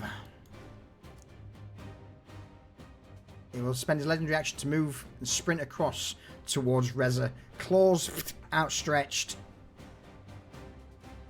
And that will be his legendary action. Reza, you're up. So you're saying he's right next to me? Oh, yeah. Is that what you're saying? Okay. I am. Well, looking Count Sandoval in the eye, Reza just grins and drops her carefully cultivated appearance, revealing her true form. Her hideous appearance, and she just grins at him. I like it. And then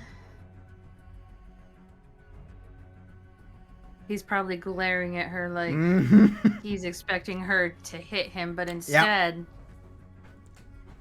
she holds up one of her black silk-clad hands with a ring on it. Okay. And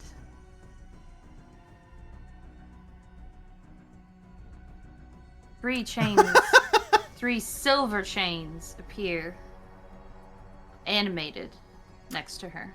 Okay. One of the chains, she's going to give the command detain, Okay. pointing at Sandoval. DC 15 dexterity saving throw from Sandoval first. Mm-hmm. I'm going to use a legendary resistance to evade that. She's going to give the detain command to the second chain. So... Oh no. Alright, it's good. Alright, so he dodges the first one as the chain starts to swing towards his leg. He kicks his leg back, casts out with a claw, knocking it away. As the second chain comes in, he reaches a hand up, knocks that one aside. And she will give the detain command to Of the course she third will. chain. God damn it. One. Oh, what's the DC? What's the DC? 15! Fuck! Fif- Legendary resistance! Okay, and they're still there, and I can give them more commands next turn. Let me just double check this. Mm-hmm. Was that my action or my bonus action? Ring of Chains is an action, I believe. Okay, so then my as an bonus action, you can spend one charge to summon a chain. But I'll let you spend all 3 if you want. I'm happy on that. Oh, okay. I didn't. I thought I could give all 3 of them a command. Yeah, so basically, whilst wearing this ring, you can use an action to expend 1 charge. So I'm going to let you summon all of them because I am a generous god. Oh, okay. Sorry. And then my Alright. bonus action was giving it commands. Okay. Yeah. So that's my turn. I mean, it's not bad. Legendary action from Sandoval. Having these chains just immediately swing at him, he's pissed. And out of everyone, Reza, he seems to have the most animosity towards you. I wonder why. I wonder why. So you are getting all of his multi-attack in. Okay. He gets 3 attacks in total. So first one.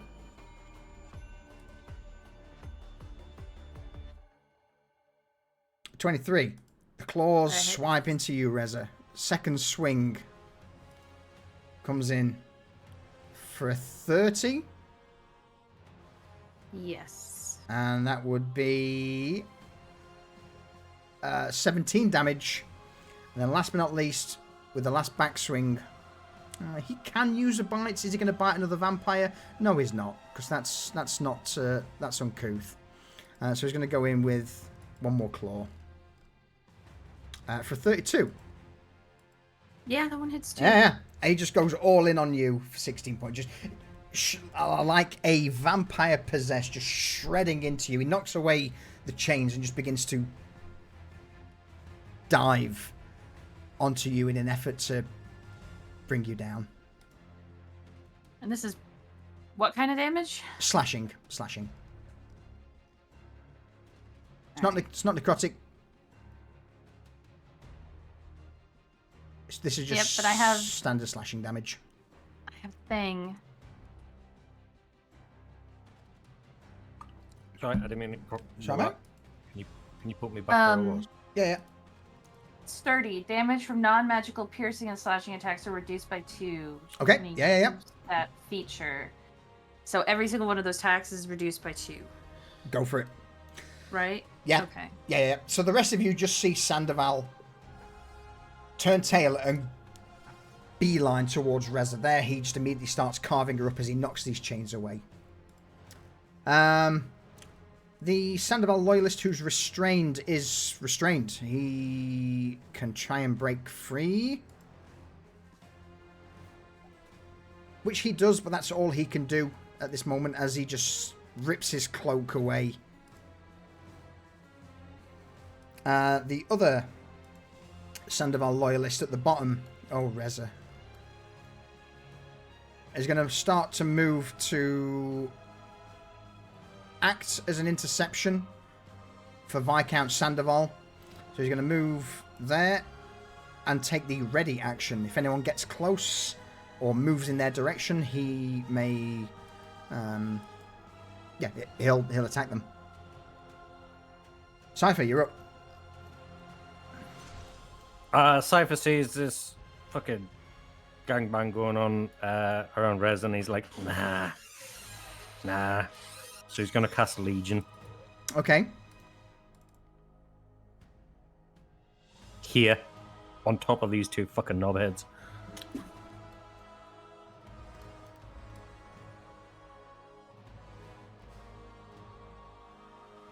Yeah. Yeah. No. Counterspell. Okay, wonderful. That's Bonus his reaction action, I'll gone. be like, okay, I'll go detain. And And I'll point at Sandoval. with that, the Skeletal Legion, the Dance Macabre, all of their skulls swivel towards Sandoval, and they immediately just begin to set off towards him. They got a walk speed of 30 feet, so they will move 30 feet, which will get them literally right in contact with old doofus over yonder. Or one of them will.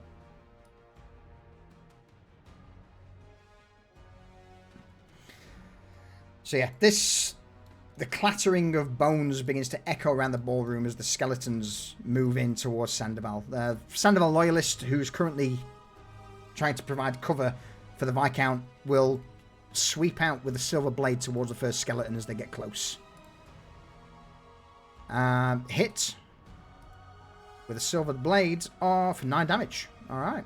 It's not enough to bring the skeleton down, but this silver blade just carves through, taking one of the arms, a couple of the ribs from the skeleton. Anything further, Cypher? Any movement? Do you want to get up? I will stand up. Yeah, I'll stand up. Okay. Oh, not stunned. So yours. Alright, there you go. You stand up. I can probably get rid of concentration because Legion was counterspelled. Yeah. Okay. Any movement, or are Okay. you happy there? I'm happy here. Alright.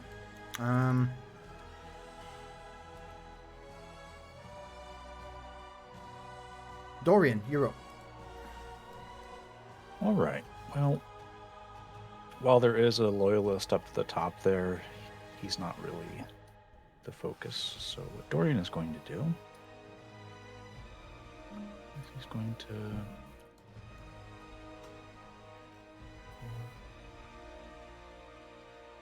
pause. I can get this before 1, 4, 5, 6. Okay. Alright. You're well in there. Oh no. And now the pain train begins. And on the way, he's going to use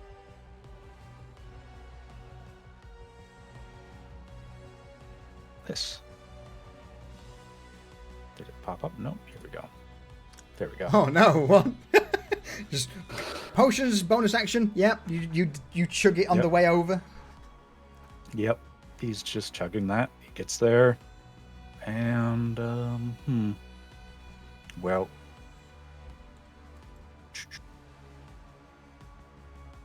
Gonna try something fun, because this guy likes to move around so much.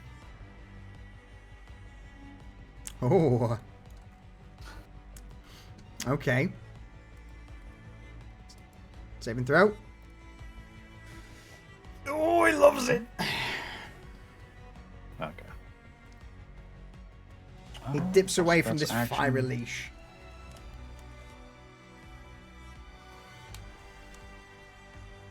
Anything further? All right. That is the extent of my actions. Okay. Anything you're doing with the fire breath, or are you just downing it and holding it for the minute? Well, it's one bonus action to drink it, and then I get 3 bonus actions after that. Oh my good lord. Oh no. Alright. With that then, he's going to use his... Seeing you charging, Dorian, now plate mail on full display. Oops. My headphone just died. Okay. With plate mail on full display, he's going to use his last legendary action for the turn to address the issue that's just arrived. He's going to turn his attention to you, Dorian, and with a multi-attack, go straight in.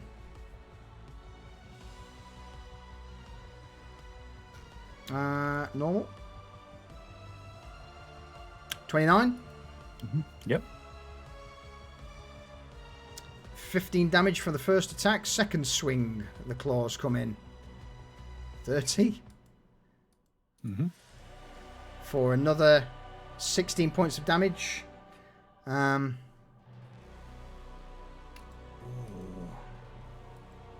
we try it? That last one's going to be a grapple. He's going to try and grab hold of you. Roll me a... Hellish rebuke. Never mind. Never mind. As he tries to grapple you, you burst out with a hellish rebuke, and it just passes. Yep, so bursts into flame, and so he's gonna take half of 2d10 fire damage, which is 1. That's Which just is gonna one. Oh, Yes. Hmm.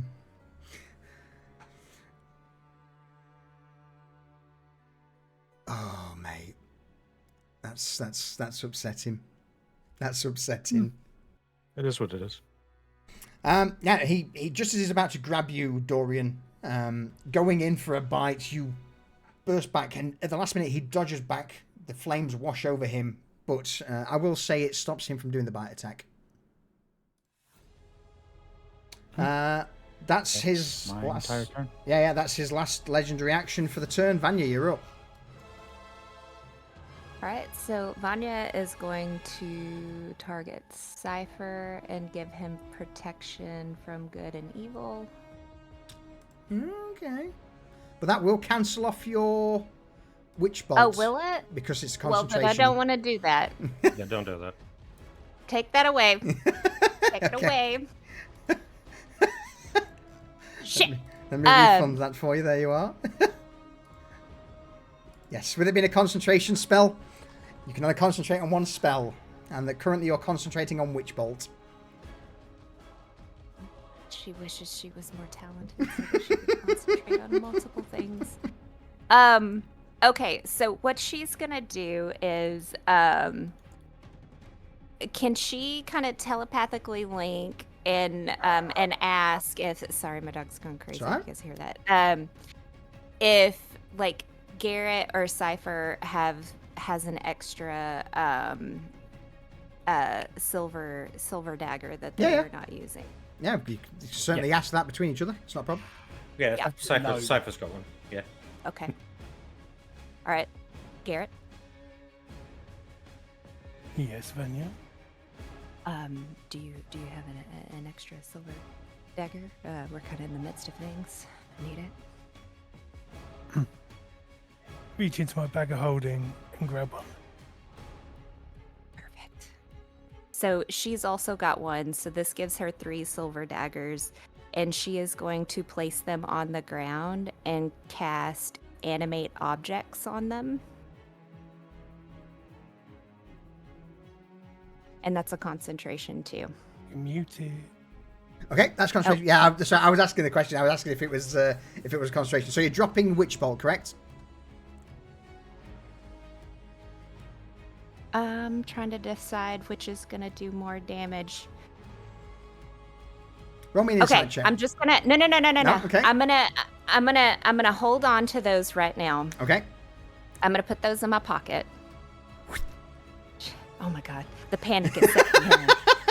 Let's go ahead and try to do the damage from the witch bolt before I screw anything else up. Absolutely. So, Witch Bolt is already tethered to him. He doesn't get any more saves from it. You can just deal 1d12 lightning damage to him automatically. Okay, perfect. So do I just need to like pull it up again or go back up to Yep. the spell? Yep, pull it and up. do- I'll it doesn't consume a spell slot. So Oh, just- it says ongoing damage. Just hit the ongoing damage. Absolutely. Perfect.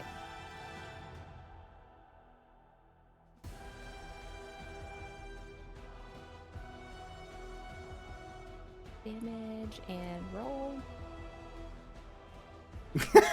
Ew. I bet you. A point of damage is a point of damage. Oh.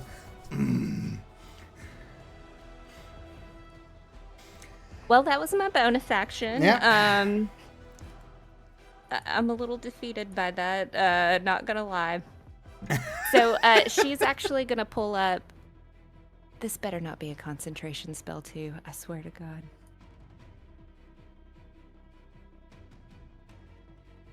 The Sisterhood Shimmer is not a concentration spell.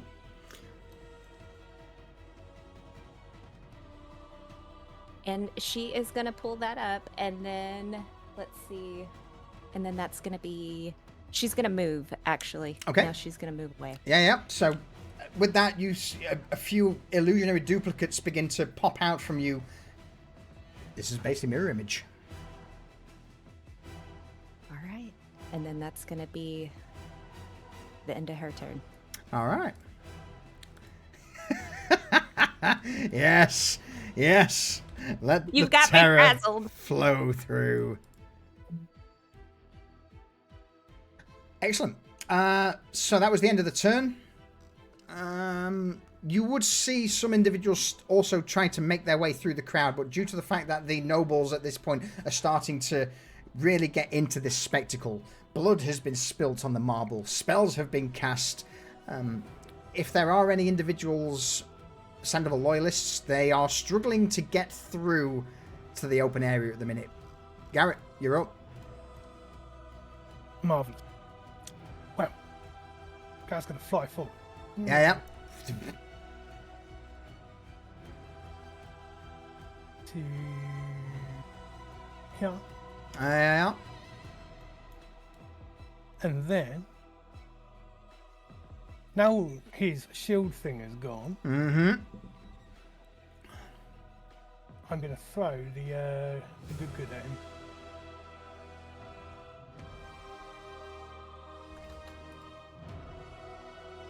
Send it.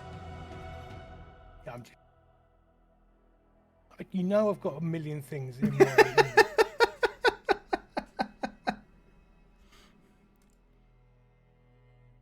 All right. So that's just attack. So the way I didn't chain it up, but the way Nightfire works, this is basically just classed as a upgrade. In fact, reminds me what Nightfire is, Garrett, rather than me explain it. It's alchemical fire mixed with a bit of white phosphorus and some silver nitrate and all good. So due to the fact that I haven't gone in and changed, I thought I changed the dice for that. Just roll me a dexterity check plus your proficiency modifier. So D20 plus what is it? D12. Actually, yeah, just roll me a straight dexterity check. That should add it all in because you're proficient in it. Yeah.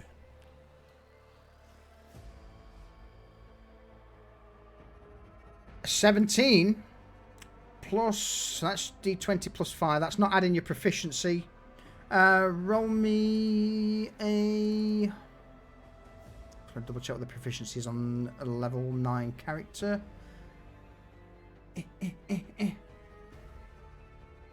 Come on, scrolling up. No one's actually rolled anything for me to check yet.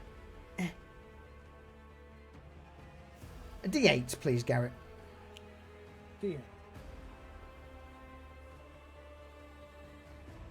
Yeah, so that would be enough. More than 18. So yeah, with that, you throw the night fire potion. Cascades through the air. Impacts on Sandoval. Let me double check. Whilst I edit that, Garrett, because you've got two of them, haven't you, if I remember rightly? No, I gave one to Dorian. Right, okay, yeah. Let me add the damage in. I completely forgot about this thing. Utility, targeting, activation. Yeah, damn it. No, it's not there. Roll me 2d12, please, for the damage. Okay. So basically, next night fire potion, it's dexterity plus your proficiency to throw, and then 2d12 damage initially, but this is classed as silver fire damage, which will set him on fire. And until he puts it out and spends an action to extinguish it, he will basically take 10 damage or 2d12 damage every turn. Lovely. Does that sound fair? Yep, that'll work for me. Excellent. All right, what's it look like, Garrett, as this thing bursts out? We throw it, and it just arcs through the air and hits him in the small of his back. Nice thick area so it won't coat my friends. And the fire just shoots up his back, and it just grows and grows. It pulls around his feet until it then starts licking up the front of his body, and this fire's sticky and it's horrid and unbelievably hot. Until Lord Sandoval is a pillar of flame. Yeah. He's not doing too well. He's not happy with this.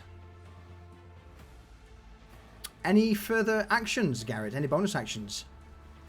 Yes, my bonus action is I will use the cunningest of action to return next to Cypher. All right.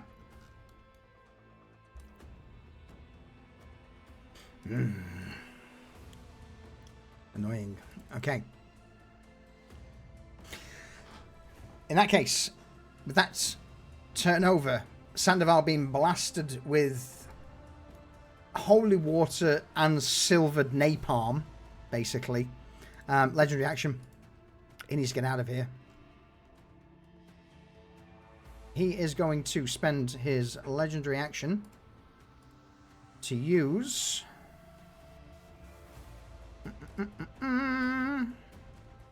Misty Step to disappear from in front of Reza and Dorian and appear right next to you, Vanya. Reza, you're up. Okay. So for my bonus action, I'm gonna start telling my chains to detain him again. Okay. So the first chain is going to try and detain Viscount Sandoval. All right. Want me to put it up again? I've got it. Oh, okay. Well, I put it up. All right. I forgot my hunter's mark. I just rolled it. Yeah, I shall add that to the old damage. My damage. Dexterity from Sandoval. Come on, big guy. Let's go. 20. He loves it. The second chain. Yep. is going to try and detain him. He also... These chains begin to close in on him just as he misty steps out. They clatter in. Last one. Go for it. Detain.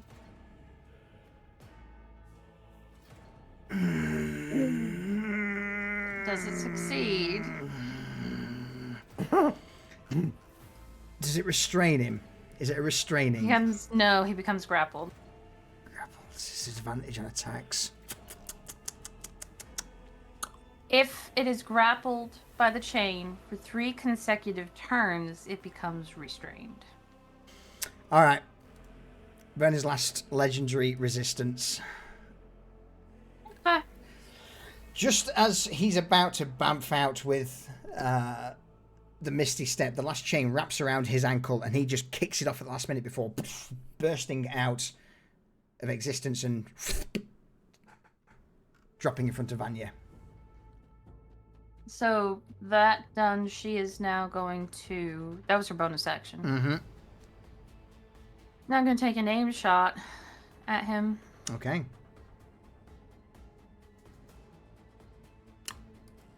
The arrow flies true. Okay. Just make sure I get the damage right. So it's increased to a 1d10.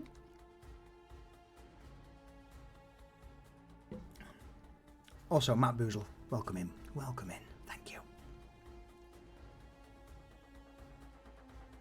1d10 plus 1 for the damage because you're using the silvered arrows. Yeah, but it is automatically set to 1d8 plus 4. So I'll do 1d10 plus 5 in the roll window. Just roll a 1d10 from the things plus 1. Right, but you can't forget my plus 4. Plus 4. Dexterity modifier. Dexterity modifier. Yeah. Yeah, you get. Yeah. Do that. Do it whichever way you want. I am easy. 14 damage from the first shot. Whoosh, that is a good one. The silver arrow just punctures into his spine as he stumbles forward towards you, Vanya.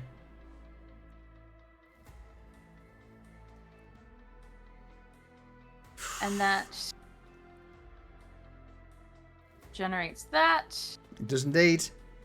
And then for her second shot, she's going to make this a calculated strike. Okay. Ooh. Second arrow's let loose. In the same spot the first arrow hit. Slams into his back. So that's 5 damage from the calculated strike. Along with... Yep, it's getting there. Sorry, I almost rolled the It's wrong one. alright.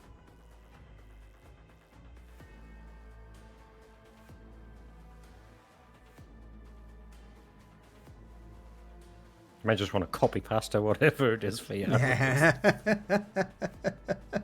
Yeah, what is it doing here? Oh my gosh.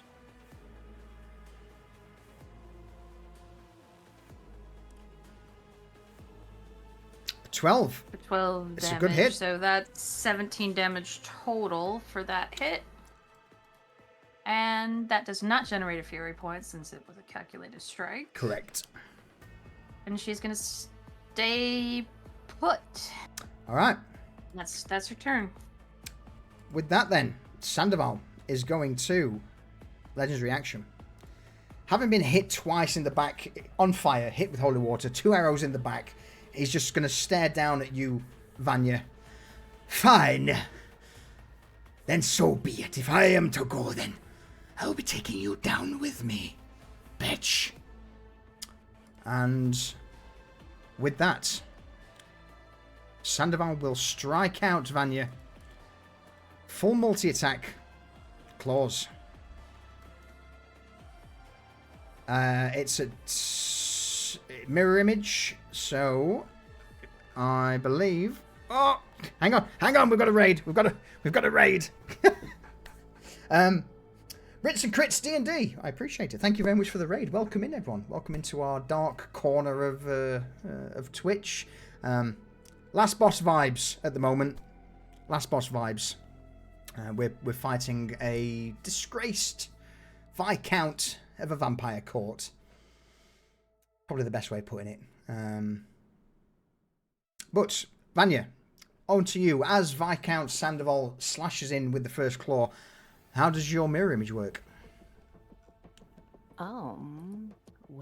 Would you like me to tell you? Oh, well, sure. Would that be you do easier? it so eloquently. Alright, if, so if you want to do it. Each time you are hit with an attack roll, you need to roll a d6. You currently have 3 mirror images. So roll me a d6, please, Vanya. As Sandoval's claw slashes towards you.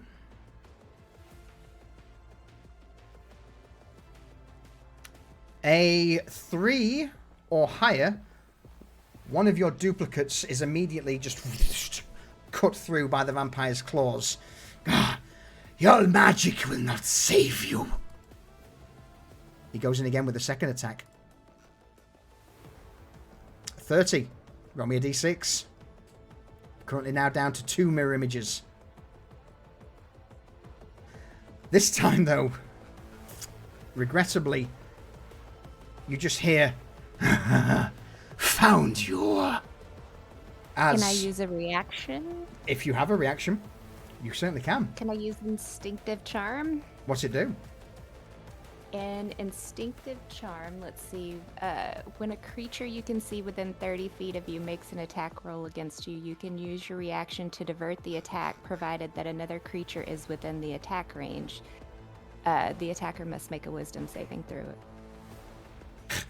On a failed, the attacker must target the creature that is closest to it. Sure, why not? Sure. The closest to you, Vanya, at this moment, as you are pushed back, would be this dancer right next to you. An awfully familiar-looking dancer. Valentina. Oh, not the guy in the chair. No, because he's not touching you. The closest to you would be Valentina. So, it's Valentina.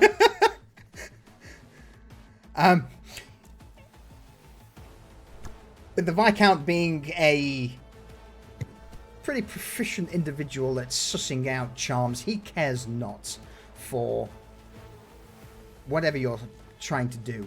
At the moment, his eyes are just glowing red with fury. Sadly, Vanya, the claws puncture straight into your abdomen for 15 damage. And when the last multi-attack, he's going to do one more claw on you, Vanya. Roll me a d6.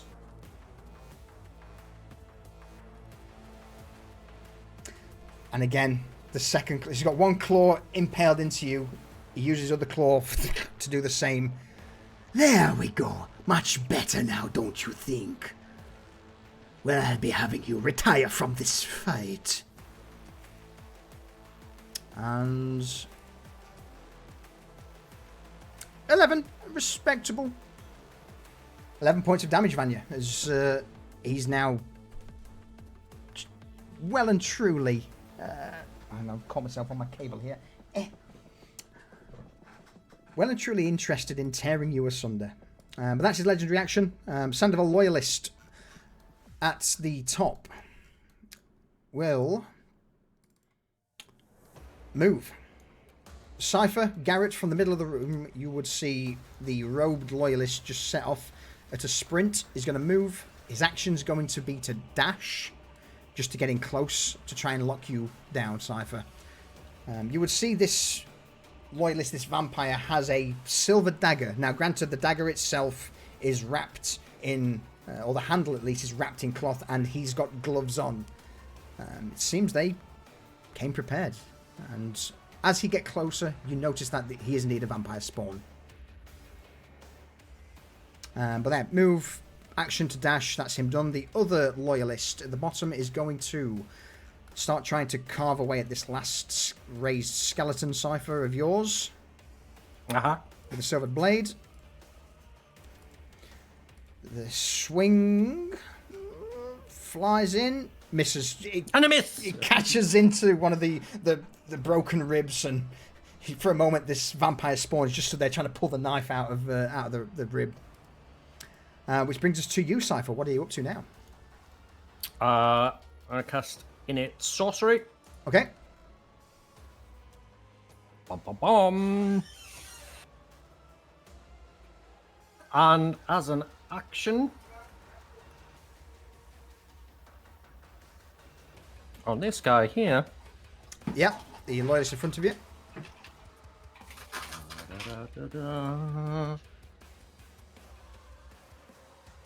Crown of Madness. that's Oh, shit.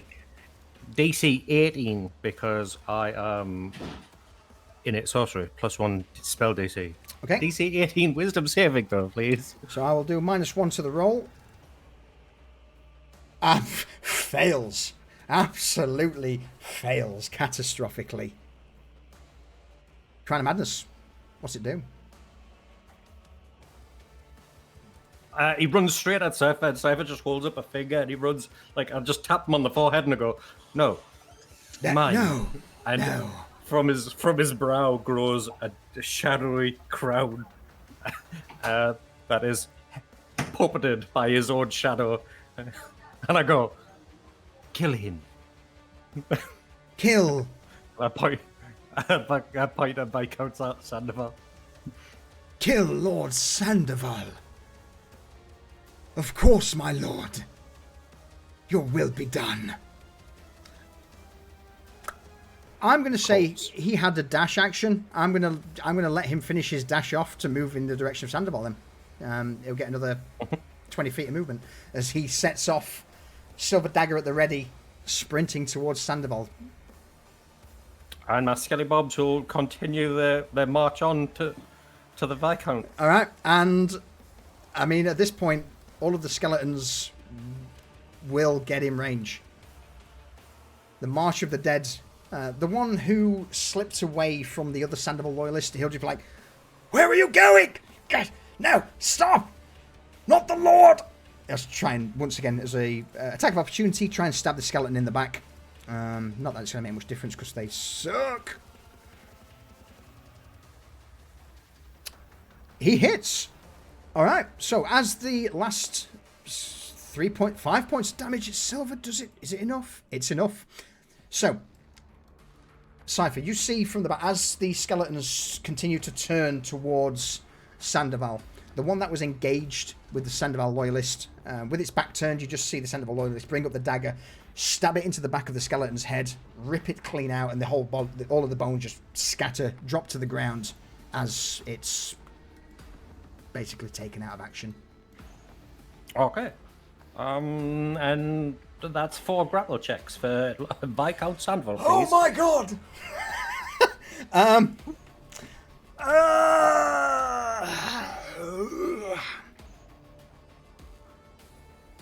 This is not going to go well for the poor Viscount, is it?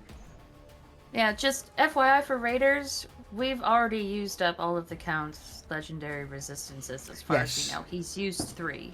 Yes. So in fact, I will take this brief moment to finally get to chat. So again, everyone, thank you. Welcome in. I apologise for not being able to focus on everyone. But yeah, a lot of time, effort has gone into what we do. This is episode 81. No, more than that, surely. 82? No, 92. 91? Yeah. Something like that. Yes. 90 plus. 90 plus. Anyway, long story short, this is the culmination of season 2. This is the last episode, the battle against one of the disgraced members of the Crimson Court, the ruling vampiric aristocracy. Cypher, who are you? Just to give the raiders an overview. I am the very handsome undead changeling lich. Cypher, hello. I command armies of skeletons now, on top of everything else. On top of Sandoval's lackeys. Get fucked. Yeah. Reza, who are you? Reza is the vampire arcane arrow fighter who Arcane is archer, the yeah. arcane archer who is the delving into magic and wizardry, and is the up and coming leader of the new noble vampiric house of Blackthorn. So she is very incentivized to murder Sandoval. Take his place. Vanya, who are you? Mm-hmm. She is a multitude of things. She is a mage. She is a night hag. She is a leader, a positive influencer. She is a happy healer, a cult leader. As you can probably tell by now, it's quite a dark campaign. Garrett, who are you? I own a bar. No, I'm a half Fey Soul Knife Rogue. It's quite old. Yes, the IQ behind the party, the mastermind, the schemer. Anything further you wish to add on that, Garrett? No, not really. Yeah, that pretty much sums it up. Dorian, last but not least, who are you? Governor of Lower Streets. Man of the people, for the people, clearly. Definitely not a possessed person who is just going to drive everything into the ground. Excellent. So yeah, Lich, Hag, Vampire, Demon, Fey. Kind of gives you an idea on the direction we've gone with this campaign. Now, Yask, you can't. You've got to move, dude. One way or another, you've got to go. These four skeletons begin to converge on Viscount Sandoval, and we'll try and grapple him. So, yeah. I'll basically just go for 4 strength checks. They've got no pluses to the roll because they're just basic skeletons, so I'll roll 4d20.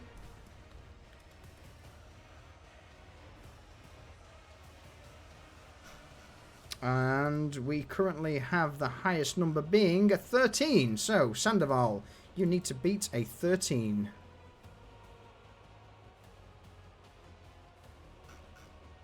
Oh, you fucking what? Yes! Go on. With no more legendary resistances left to burn, Sandoval doesn't see the skeletons coming behind. Too focused on Vanya with his claws impaled inside of her, the skeletons begin to clasp onto him, and one of them manages to grapple him. And with that, Sandoval is now grappled by... Let's go with the skeleton behind him. So I'll put that on. Alright. Oh my good lord. Death's embrace. Matt Booz, thank you for the sub, for your sub and for the gifted subs. Thank you ever so much. It is appreciated. You don't have to do it, but it's appreciated. Thank you. Cypher, anything further you wish to do as these skeletons just start to grab onto Sandoval? No, that was my action and bonus action. Any movement? Good. Nope. No, I shall stay by my loyal protector. Okay. Dorian, you are up. Okay.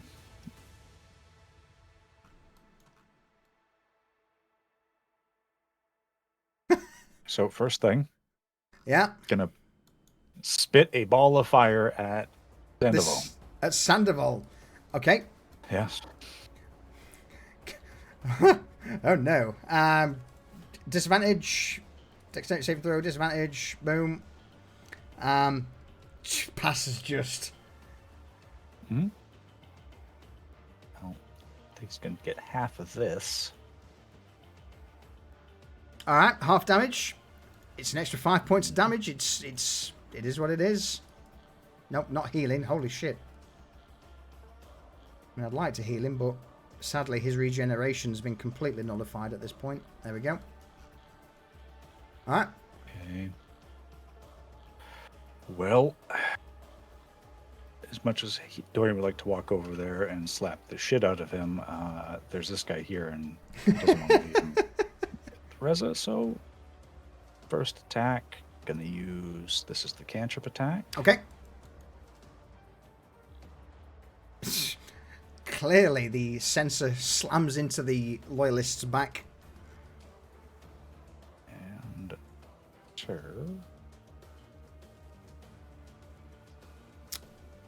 It's a good one. It's a good one. And so you can negate the 1 point of poison from that if he has resistance. They don't. These are just vampire spawn. They don't have resistance to poison. Okay, and 4 necrotic. Excellent.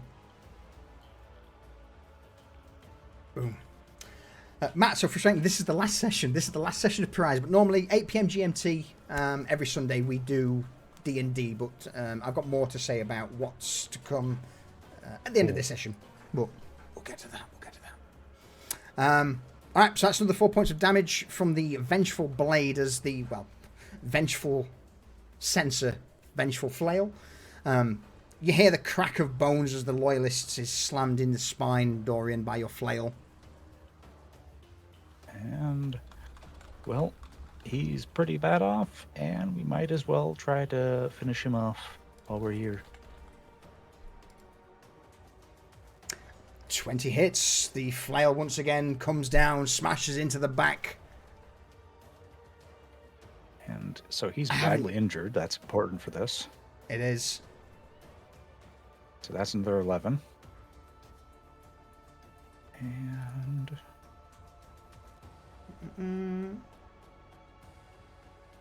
that's why that's important. You can take some additional 4 from Carnage. Don't worry, Devious, I got you. Holy shit. Okay, so that's 11 points of damage from the Aberrant Sensor, which puts him to near death, and the Carnage roll ends him. Dorian, what happens to the Sandoval Loyalist? He is still there, reeling from losing his dagger and the skeleton that lurched off. And the flail hits him in the back, rebounds off and comes up into the air and comes down on top of him, just crumpling him to the floor. And with that, of blood and muck and guts. He is out of it.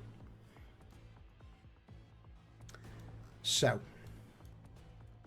anything further, Dorian? Any movement now that the Loyalist lies as a crumpled mess on the marble below? Should probably move, huh? Sandoval is currently restrained, grappled by the skeleton behind him, on fire, doused with holy water. Vanya's not looking too hot. Gonna go right there, I suppose. Excellent. And that's the end of his turn. Excellent. End of the turn. Sandoval's last legendary action for this turn.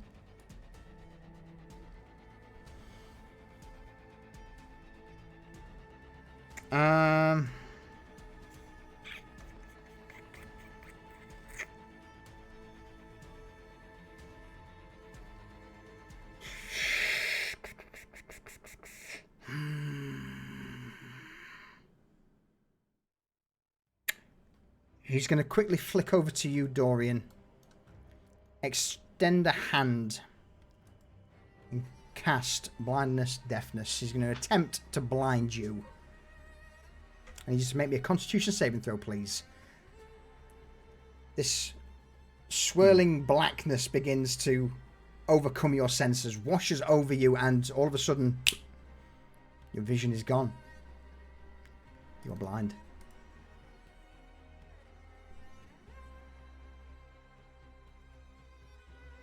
Go away, melee man. Go away.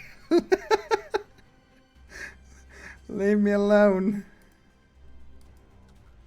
You just hear Sandoval like, I will deal with you later. First, get this fucking bones off my back. And you, witch, you're about to die. So yeah, his action will be to just cast Blindness Deafness on Dorian. So Dorian, you are blind.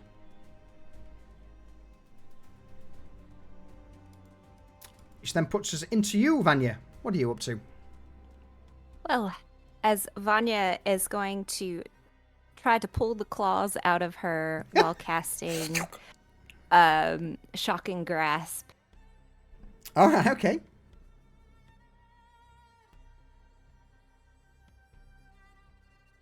You would get advantage because he's grappled. Okay, roll again. Yeah. Just at normal since I already rolled. Yeah. Okay. It hits. You grapple on to the claws that are currently embedded into your stomach and just Shocking Grasp.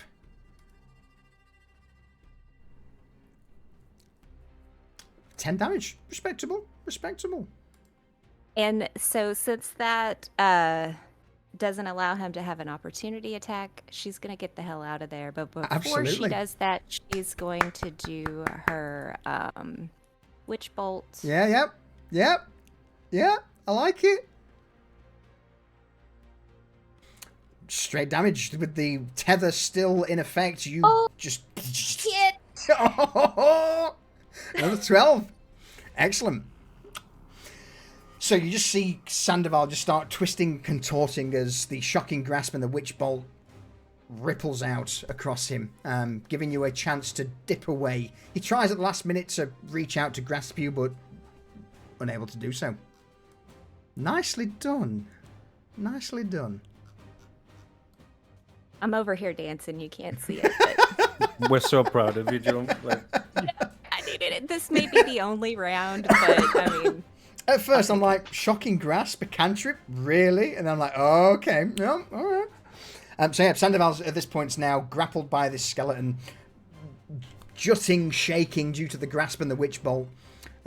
Witch Bolt goes on for... I guess it just continues for a minute until you cancel it. Or, yeah, a minute. Yeah. Holy shit, 10 rounds. That's 10 rounds. Awful. Okay. Vanya, is that you done? Yes. Yes. End of the round. Let me see if we get another loyalist in. We don't. they saw better. And were like, They... nah. What's that? Sorry, Garrett? Take 2d10 damage. Yes. Yep. Roll me 2d10 damage for the night fire that's currently burning through him. D10 or D12? D12. Sorry, it was 2d12 for the night fire. Yeah, D12.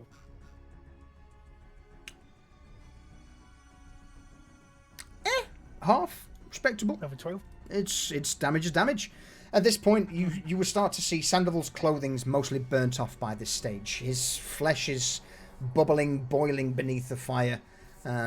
Whatever wounds heal, there's literally no hope of healing anymore due to not only being doused in holy water initially, but now being doused in what's effectively silver napalm.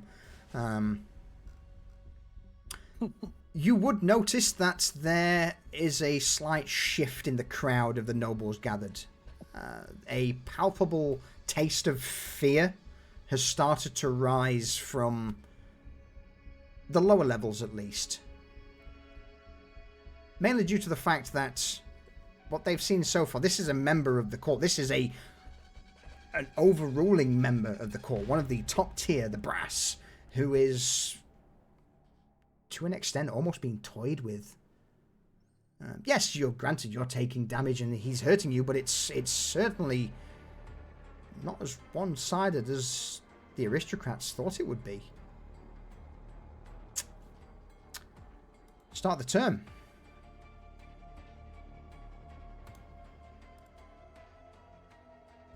Garrett, Already. you're up. Well, from my elevated position, I'm just going to chuck some side blades at him. Some blades. Yeah. because he don't like that. It doesn't, and he's grappled advantage. The skeleton seems to be almost positioning him to strike at his chest.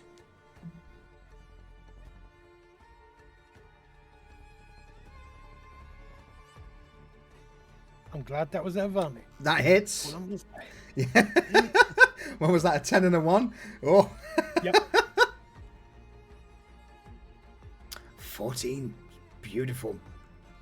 Because I had advantage, we're going to give it a sneak attack.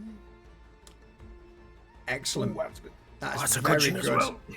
Now, as the first blade plows into him, Garrett, Mhm.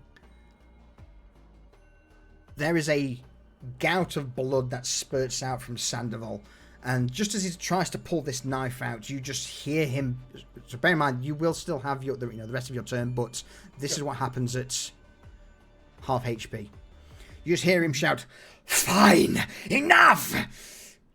This ends now!" And with a blast of necrotic energies, the skeleton is pushed off. Dorian, you are moved a few feet back. Vanya, your witch bolt for a moment is interrupted as Sandoval crouches down, burning on fire. But let me where's the thing I need? In his place, from this burning mass, all of the fire just bursts away, shaking off the effects of all of the other spells. So, Witch Bolt has been cancelled. The previous damage over time effect has been cancelled. In that place now starts to rise. You hear the cracking of bone. The flesh start to twist. He's still charred, still burnt, still broken. Unable to regenerate due to the silver in the air, the holy water used against him. And you will see several burns, chars, holes in this new form. But Sandoval rises. His true vampiric form on full display. With a quick flap of the wings at his arms, he casts a glance around. Move those guys back into range now. And it's here that Sandoval just calls out, "So you wanted to fight? Fine. Then let the massacre begin." On top of that, you would also just hear from the raised dais at the far end of the room, My. Sandoval showing your true colours now finally got serious? Oh, how quaint." Lady Vulpescu, at this point, who's now sat leaning forward on the throne, just has this giant shit-eating grin on her face as Sandoval has now started to take this a little more seriously. Garrett. Yes. Rest of your turn. Yeah. I'm going to throw another sword blade. All right. That's advantage because I hit with the first one. Absolutely. He is the same individual. The attack hits. The second blade slams into the true form vampire. I think Sandoval's initiative got removed when you changed the token. Probably did, actually. Let me... he was below you at 22. He was 22, Yeah. wasn't he? Yeah, he was after just, me. Just Yep. before the Vital Eyelids. Yeah. There we go. Yeah, so the second Cyberblade, Garrett slams. You care not for this transformed form. The wave of energy that put out the negative energy that put out the fires. I will still say, though, that due to your actions, he can't regenerate. But yeah, the witch bolt, Vanya, you're no longer concentrating on it because that is no longer up. Is my hunter's mark still active? Hunter's mark's not a magic thing. That's just you focusing on him being your mark. In that case, just hold. It's a D6, isn't it, hunter's mark? Yes, D6. I hit him twice, so 7 extra damage. Excellent. Okay. I'll take every point I can. With him being a much larger form, more powerful now, yeah, he would just scatter off the skeleton, almost kick it to the side, so he's no longer grappled. Anything further from you, Garrett? No, pretty good. Thank you. Cool. Let's get some of that legendary actions from Sandoval in, shall we? First attack. He's in a clear chaff. Skeleton. Yeah, he really should. He needs to get rid of those skeletons. Skeleton. I think it's just dead. 10. How much? It's not dead. It's not dead. God damn it. Next skeleton. So he just claws through, gets rid of one. Hits the second. Let's go for the third with the multi-attack. So 10 again. Oh my god. Third skeleton. 15. Alright, so we get one at least. Yeah, well done. Skellies that could. The skellies that could. So, as he just whips round with the claw, it carves through the rib cage of two of the skeletons. The bones shatter away before finally the claw lands on the last skeleton, where he just grabs it by like the upper chest part, crushes it in his hand, and casts it to the side. Reza, you're up.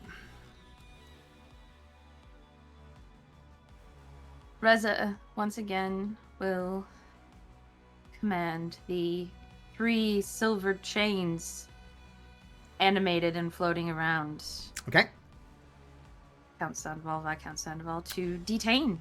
Okay. So the first one is detain. I will so do. DC 15. Well, are you detaining all 3 of them? Is that what you're saying? No, I'm going one at a time. No. Are we saying all 3 detained? I've kind of let you off with using one bonus action for all 3 chains. So Okay. give me what you're wanting to do with each 3 of them rather than waiting in sequence. Well, I want to have him detained, so I guess they're all going to attempt to detain him then. 1, 2, 3 dex saving throws. Fails 1. Fail. Phase 2 of the battle. Legendary resistance. To pass that one. Okay. That's cute. All right. Alright. So, go for it. These are aim shots since I'm not moving. Yeah. Ooh. As the arrow slams into Sandoval, this time what? Oh, it's still a good fucking hell. The first one, you feel that was enough. That's what punctured Sandoval before. You just see it bounce off the hardened hide of this true form vampire. The second one, though, slams through.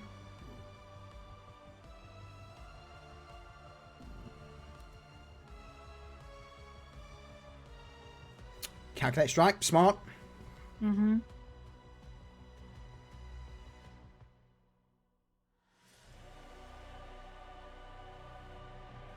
So that is the calculate strike damage. Yep. 3 applied to him.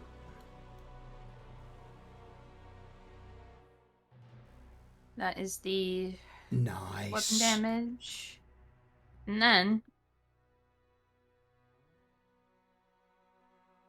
And then chat. Mm-hmm. Action Reza surge. is going Let's to go. grit her teeth, her fangs almost piercing her lip, and action surge. Nice. I like it. I like it a lot. 21. Damn it. Not enough. First arrow bounces off his hide. Second arrow also bounces off. Oh my god. And at this point, Sandoval, on his bat-like features, grins. Very well, Well, little vampire. that's my turn. He will, as a bonus action,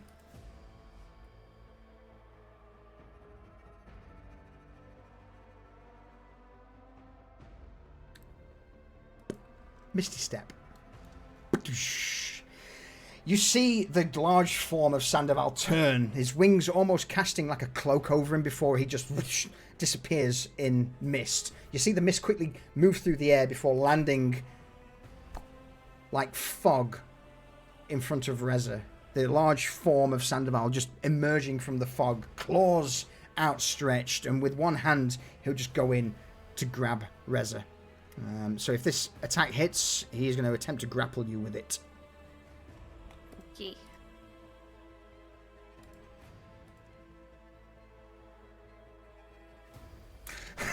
Oh! Damn it! Okay, so the other one, having missed the grapple, he is going to swipe at you again, just with the other claw. This one will not be a grapple this time, so it was an attempt to bite you. It's not going to work. You're just going to take a single swipe as the other claw rakes over you, Reza, for 16 points of slashing damage. Okay. Have you angered him? You have. You have. He's cruel. I'm going to pop this for him. As the as the claw bites into you, Reza, you feel the necrotic energies that burst out from him previously now start to ebb out into the wound, causing 5 points of necrotic damage. I don't have any resistance to necrotic damage yet, do I? I don't believe so. Okay. Womp womp chat. With that, that's him done. Sandoval Loyalist. Is there a Sandoval Loyalist left? There is. Yeah, the What's- mind-controlled one. Cypher, what's he doing? He's going to go shank his boy right up the sphincter with that lovely silver dagger. All you right. just so happened to get Absolutely.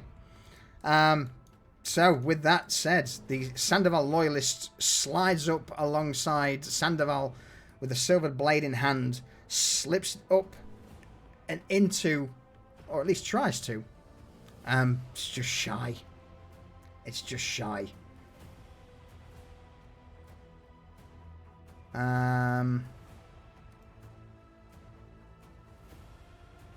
They have multi-attack, so they're going to go in again with a second attack on Sandoval. Crit fail.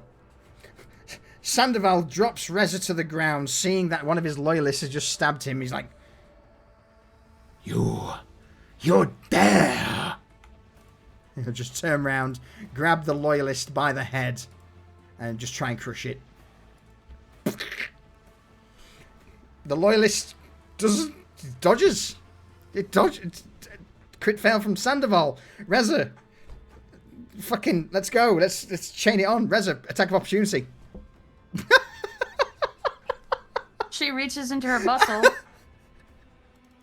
and pulls out her blood-forged longsword.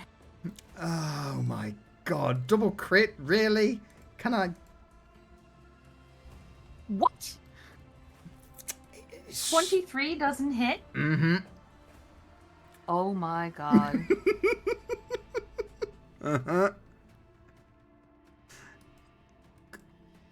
Can't give you pointers, but roll me an insight check.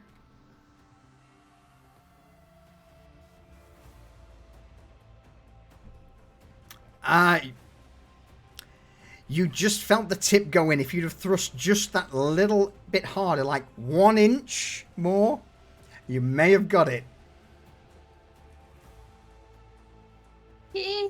Chat, just the tip doesn't work. Just the tip doesn't work. The whole thing or nothing at all. Cypher, you're up. Cypher has grown weary of this bullshit, and he doesn't like seeing Reza hurt. So with a chopping motion of his hand, he cuts a hole in the air that is just a rip and a tear in the fabric of reality, and he reaches in and pulls out the coroner's book as he starts walking No! over here. No! No! No! Yes. No!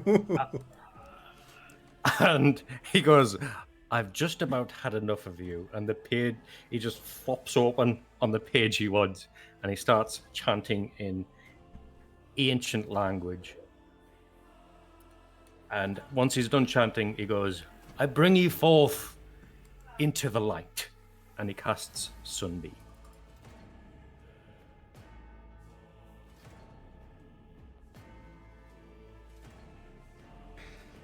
So, Hadouken! at this, Devious, I'm going to use your collateral damage now.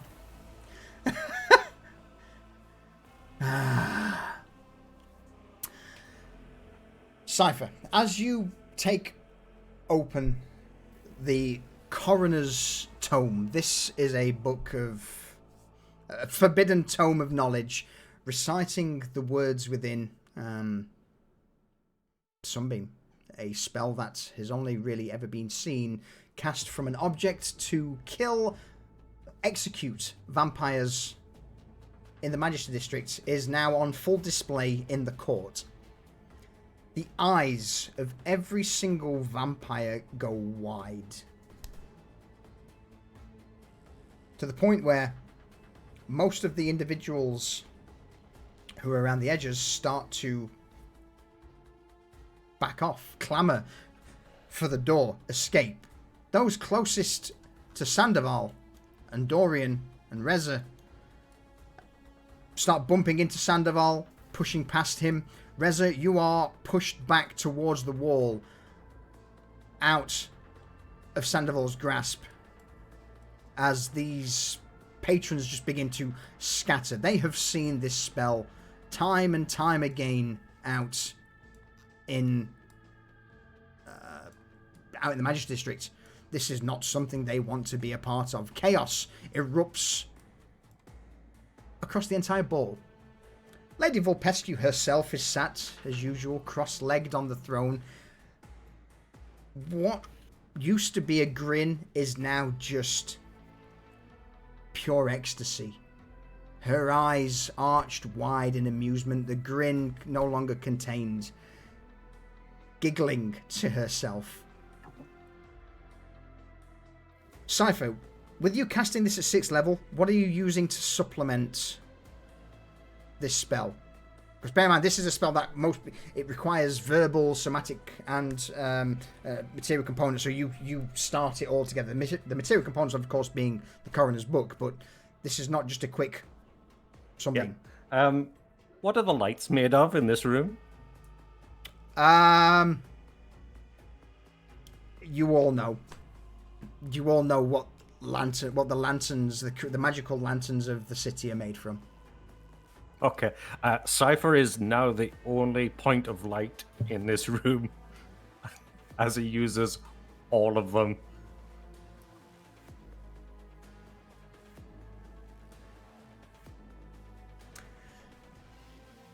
The chandeliers hosting these magical soul crystals that provide light start to crack, shatter, raining shards of,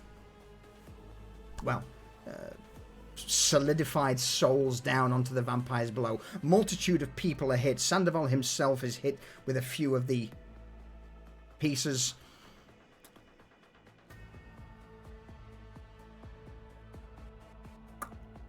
I'm going to give him disadvantage on the Constitution saving throw.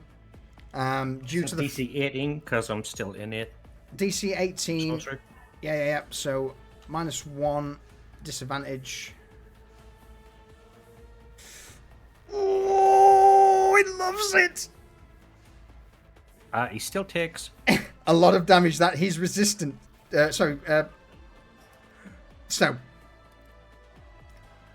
that's halved due to And then doubled. successful save, and then doubled due to him being. So he takes 20 damage because of rounding down.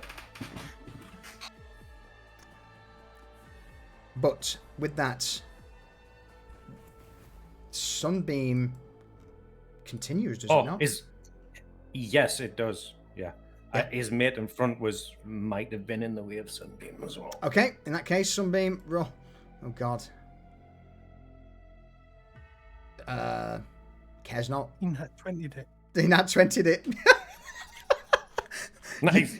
You just struck it over the head of the Sandoval loyalist and just strikes Sandoval. At the minute, this pulsing brilliance is now focused on Sandoval.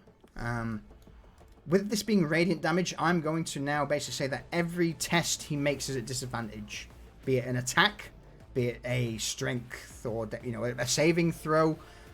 He, whilst being hit with this sunbeam, is now fully at disadvantage for everything. Until the start of Cypher's next turn. I think it's probably the best way of putting it. Quick question. Yep. Is blindness and deafness a concentration spell? That is a very good question, actually. Let me double check. For him being an ancient entity, it is not for him, no. Ooh. No, so basically it's a constitution saving throw for whoever's under the effect at the start of their turn. Cool.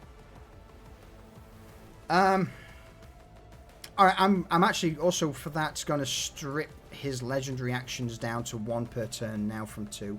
He did have 1 left, but we'll drop it to 2 on Sandoval transformed. Dorian, you're up. If that's you done, Cypher.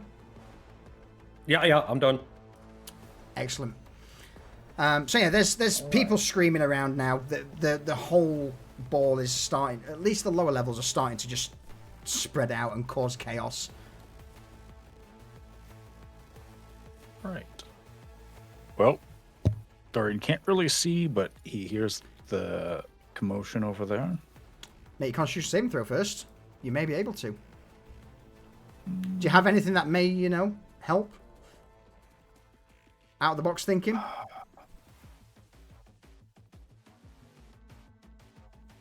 Honestly, no. I don't think there's anything that adds up to this. To being better against that right now.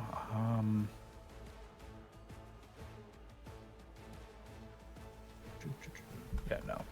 Just did a quick review. No. Let's try a save. That's about 20. That'll do it. All right, well, there's that. So Dorian's going to rub his eyes and shake off the spell, and looking over at the giant bat creature is going to breathe fire on it. All right. Yeah, is it disadvantage for rolls as he's currently trying to bat away the beam? A little bit of a hawk. Oh my fucking god. That one. Oh, that's pretty good. Oh, shit. Sandoval goes The up pain hasn't even started. like a fucking firework. Just immediately his fur just sets on fire. And he goes up screaming into the ballroom. That's offset by the screaming of the ball goers and the absolute joyous cackling of Lady Volpescu sat at the back of the room.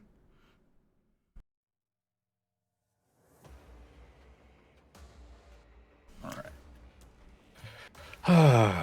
Well. Boop. Reza is not in melee range on the other side of him, correct? Correct. Yes. And Dorian doesn't really register the Sandoval Loyalist as a ally, so he's content to be right there. And let's just do what we do best and go in on this guy. Cantrip. Aye. You got advantage. You got advantage because he is currently being blasted with radiant energy. So he's at disadvantage or at advantage. I will give it a single roll on that one. Yeah, still Close, but no cigar. Now a regular attack. At advantage, first time around. Oh, also close, but no cigar. Really? Wow.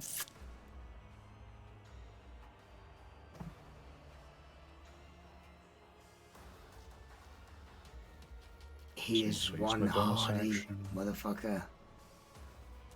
Yeah.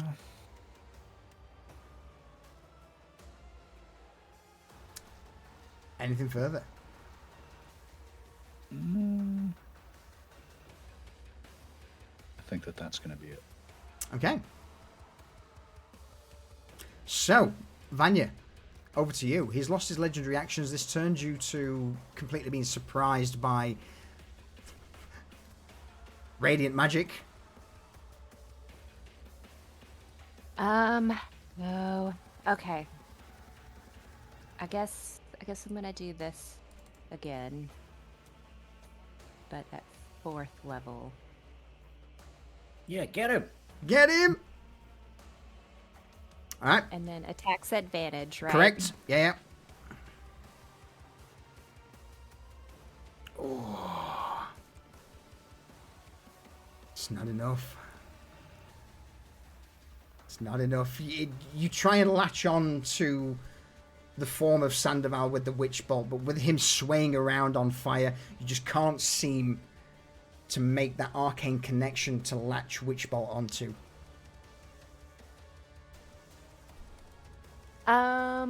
Are we doing healing potions as a bonus action, or is that an Absolutely. action? No, it's a bonus action. Healing potions are a bonus action. Alright. Well, she's gonna take advantage of that. All right. Oh, did I give that to myself? Just I think I yeah. Just roll it and I'll apply it for you. Oh, it's okay. I can do it. Let's not heal that guy. And she's gonna take. She's gonna move some more. Okay, you're gonna get out of the way. Yeah. Maybe kind of hide right here. You better not have something behind these curtains. All right, end of the turn. I am gonna have to quickly call a BRB there, everybody, because I'm dancing in my chair after this. So, we will take a quick 2-minute break to refill our glasses.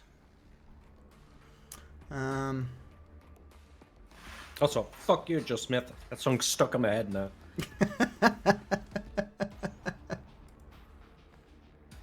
Excellent. All right, folks, we will be but a moment. I'll then try and answer any questions in chat.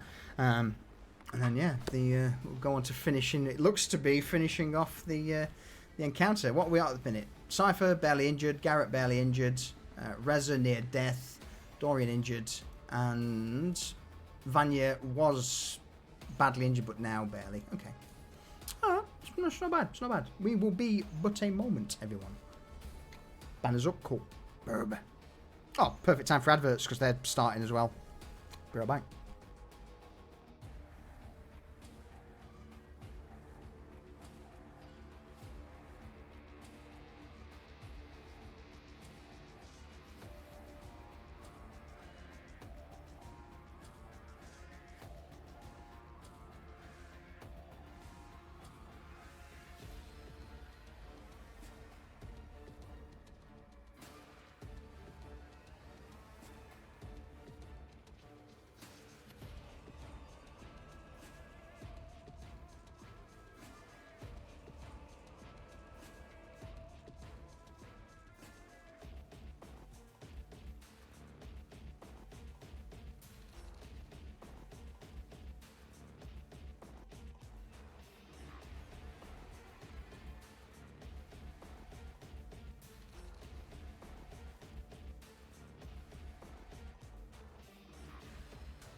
I've returned.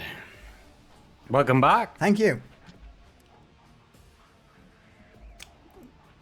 Welcome, begin. True-born vampires, no joke, eh?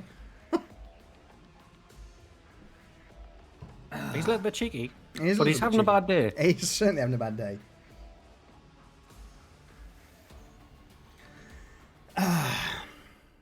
Excellent. All right.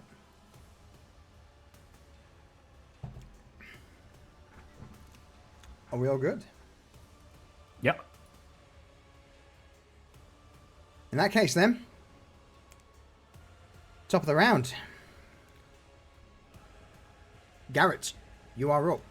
Until Cypher's round, everyone's got advantage on all attacks and abilities, and he has disadvantage on all attacks and abilities. Righty ho. Well, first thing I'm going to do is not open my sheet. Going to fly behind Cypher. Yeah. So I don't want to get involved with that beam. Just be next to him. Just in case. Moral support. Yeah. Attaboy. And, well, might as well throw a psychic blade at him. All right.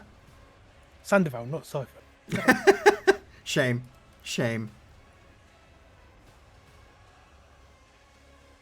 24 will do the job. So,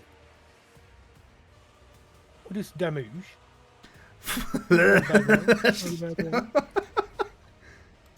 And oh look, he's got loads of my mates around him. Oh, that's really unfortunate. For another 16. Attacking Yeah, there yeah, as yeah. well. Oh, he's not looking good.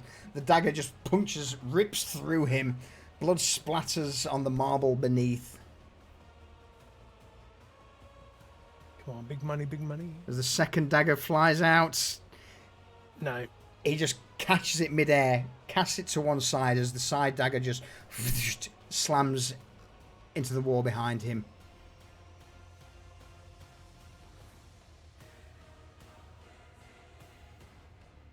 I've moved. I don't think I've got anything bonusy that's any good. Oh, actually.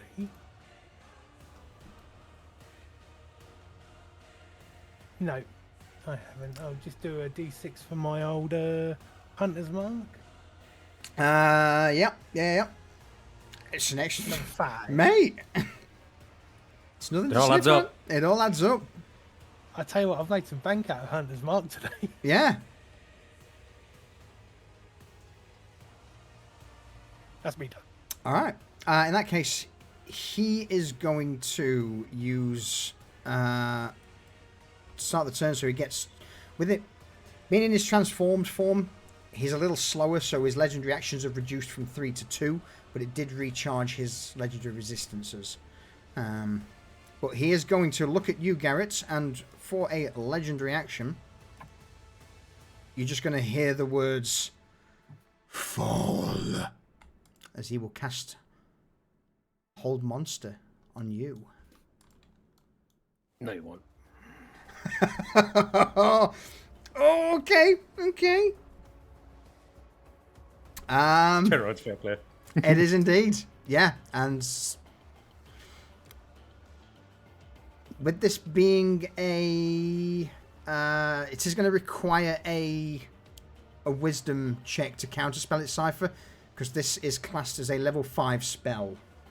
So you're going to need a 12 or more. Never mind, it's counted.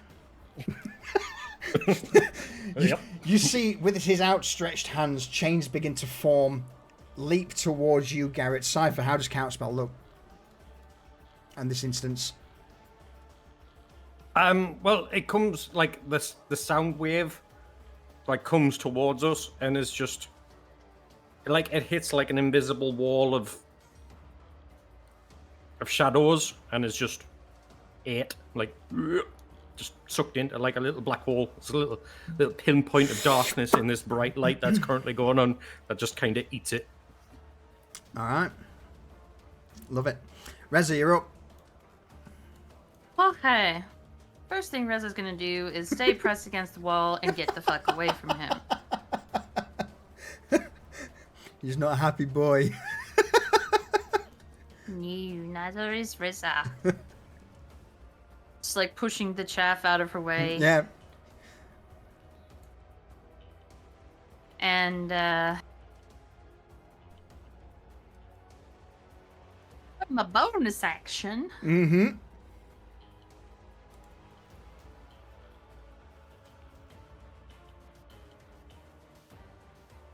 We're just gonna quaff a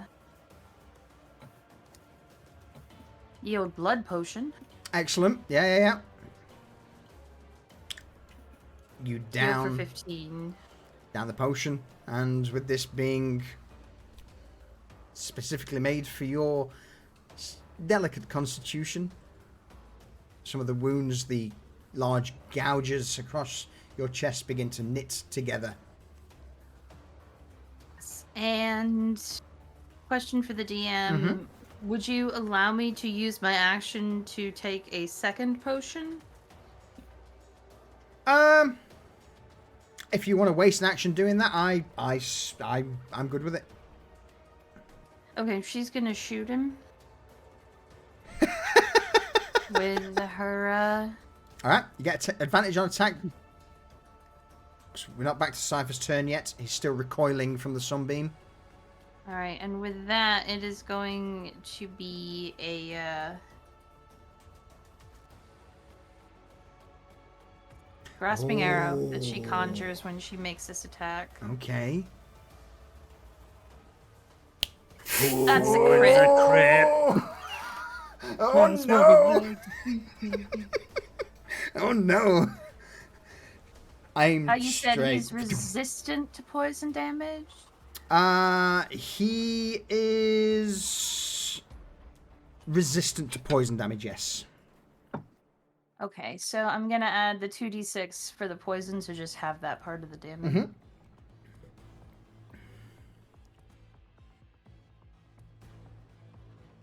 Well done. Oh. So 4, so it would be 2 minus 2 damage from that, so 27 damage. Casual. Which is pretty good. So I'll just Yeah. apply 29 and add 2 back. Did you add your 1 for the silver arrow? Oh, minus did 1. not. Minus 1 Plus- for the silver arrow. There we go. Yeah. Nice. And then she's gonna do all of that again. His speed is also reduced by 10 feet because of the grasping arrow. Oh my god! Fuck him. 2 arrows. First one strikes him in the head, bursts out in grasping. The second arrow striking true.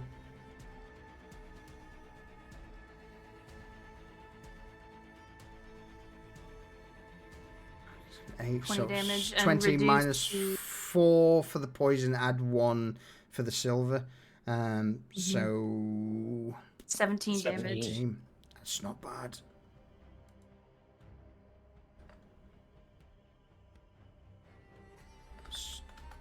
There we go.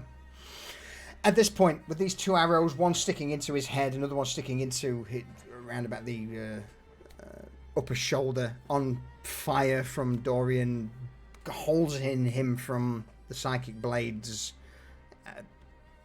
Sandoval's starting to look incredibly rough. Incredibly rough. Solid rolls there. That is the end of Reza's turn. Nicely done. Bet you're glad you didn't use the potion now. Sandoval Loyalist, still under effects of the Crown of Madness with his silver dagger at the ready. 2 strikes upwards towards Sandoval. First. How funny would it be if he Don't, mate, don't. First. Oh, actually, is it advantage as well? Is it advantage? So that's the first attack is a miss. Second attack at advantage with him having multi-attack. Hits, stabs up, punctures into Sandoval's stomach with the silvered blade for a respectable 8 damage. Sandoval's like, fucking traitors! As, just the blade stabbed up into him. The blank stare, expressionless face of the loyalist just cares not. Sandoval himself, Sandoval transformed, now his turn. They're both on the same initiative, but that was fucking hilarious. So, Sandoval, not happy. Not happy. Man.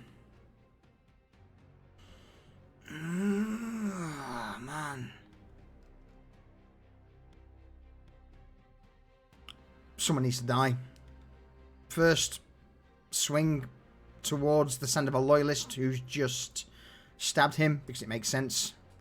Having a loyalist turn traitor, Sandoval brings the first claw down on his previous associate.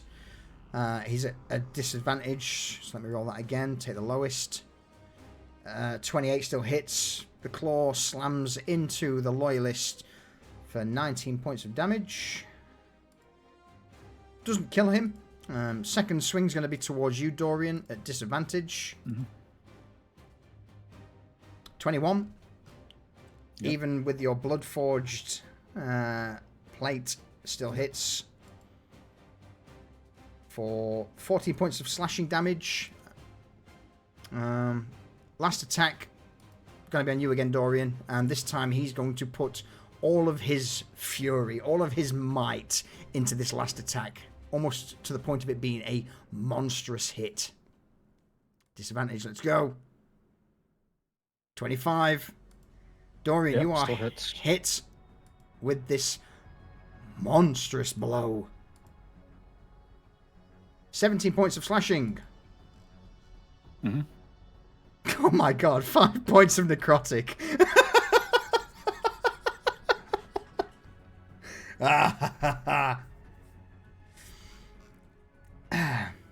That's his action. Bonus action. Is there supposed to be background music? There is a little bit, but it is quiet. I should turn it up just a tad. There we go. Yeah,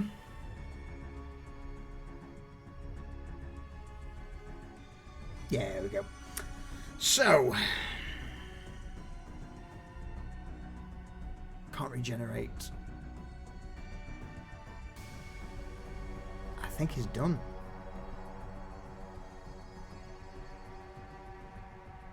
Yeah, I think he's done. Alright, that's Sandoval's turn.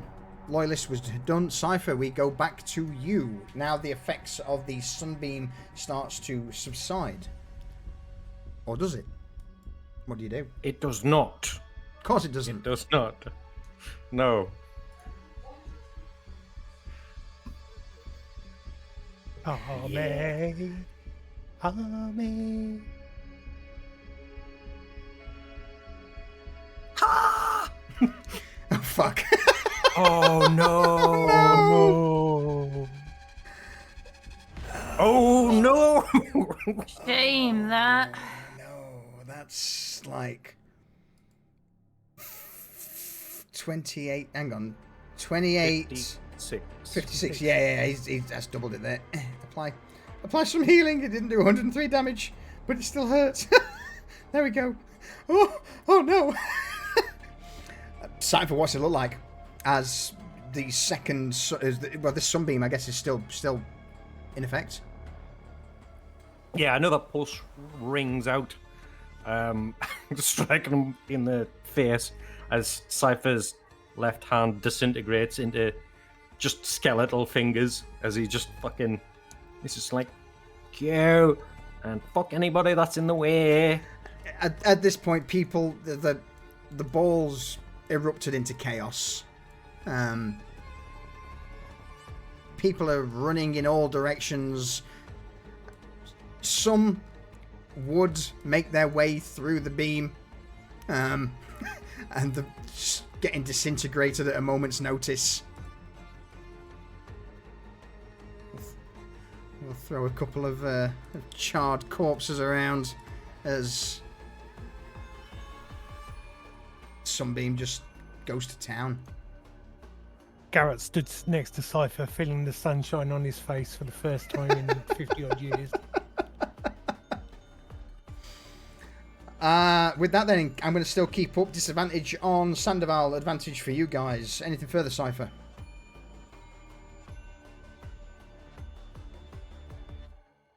Yes. Oh my god. We can have a Wraith of Ill Omen as well. Because fuck them, that's why.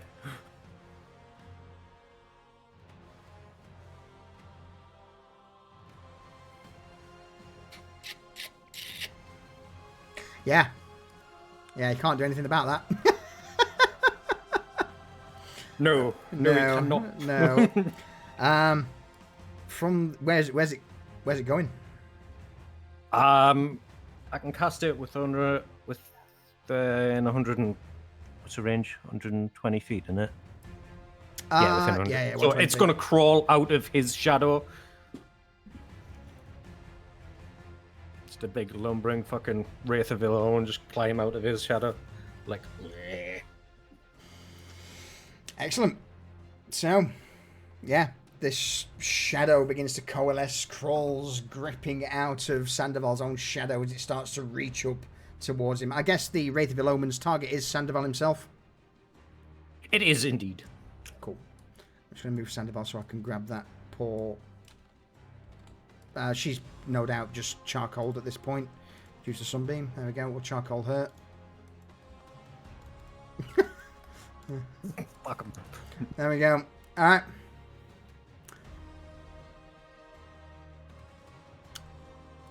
What do we do? Does it attack on my turn? Does it, or is it start? I think it's start of your turn. Start of its turn. Start of its turn. Oh, does it roll it? It does roll. What level is the party? They are currently level 9. Level 9. But they've also... So we're using the Grim Hollow D&D5e sort of third-party content. So they've also got level 2 in their respective transformations. So Reza having the vampire transformation. She's a tier 2 vampire. Cypher is a tier 1 lich. Or are you tier 2 lich now? Tier 1. Tier 1 lich. Garrett's tier 2 Fae, Dorian tier 2 Demon, and Vanya is tier 1 Hag.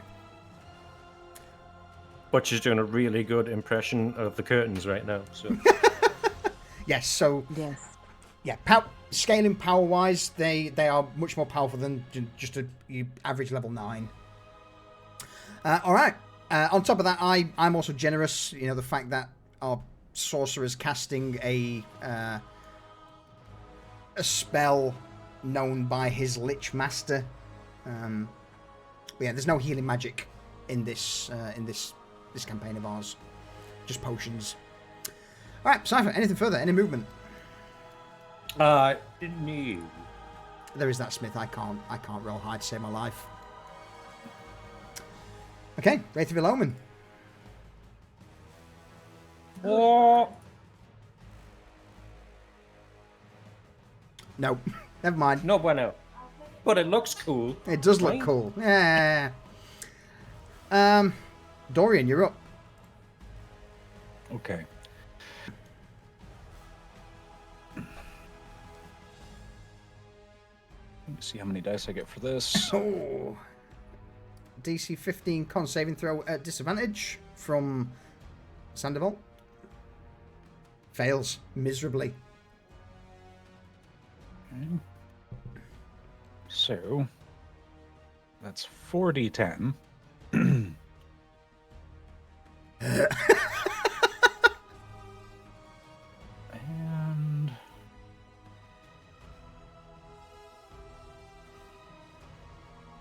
save or fail if the target chose it. Okay, so 4d10. Which Yep. Once per long rest. The damage doesn't look like it's been configured, so because it says 5, but that's not right.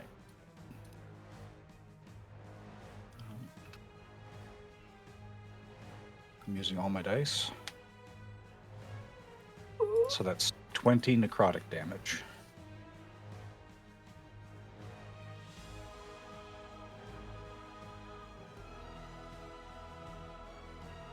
Are you muted? I am. Of course I am. 20 damage. It's just straight 20 damage to him. All right. So that's 20 hit points back for Dorian. Banging. Yeah, banging's a solid one. At this point, And he's struggling to hold on to the vestiges of unlife that course through his body. He drops down to a knee as you drain away his essence, Dorian. What else? the final use of this bad boy right here. Huck to it! Hug to her! Boom. Potion of fire breath. Disadvantage. Come on. He passes, just stumbling around as his first now burning away, to the point where you start to see the bones beneath the flesh as it's all charred, for half damage.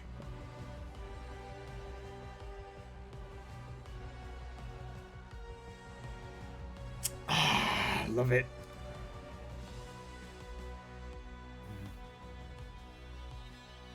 All right. Anything further? That is all of Dorian's turn. Excellent. So we then push on to. I'm going to have to use his last legendary action because I've got a feeling this may be it.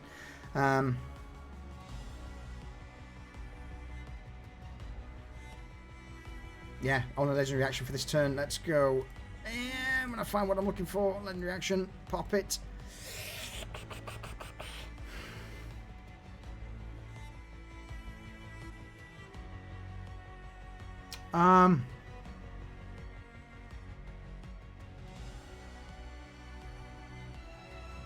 Yeah, Dorian. It's just going to be the last ditch attempt as the burning, weakening form of Sandoval with these flaming claws will just go all in on you. Alright. Disadvantage for the attack roll. First attack, second attack, disadvantage as he weakens, hits, third attack, disadvantage. All in. 2 hits. On the first one. First one, Hellish Rebuke. Okay. Oh my good lord. Dexterity saving throw, disadvantage from Sandoval. Passes.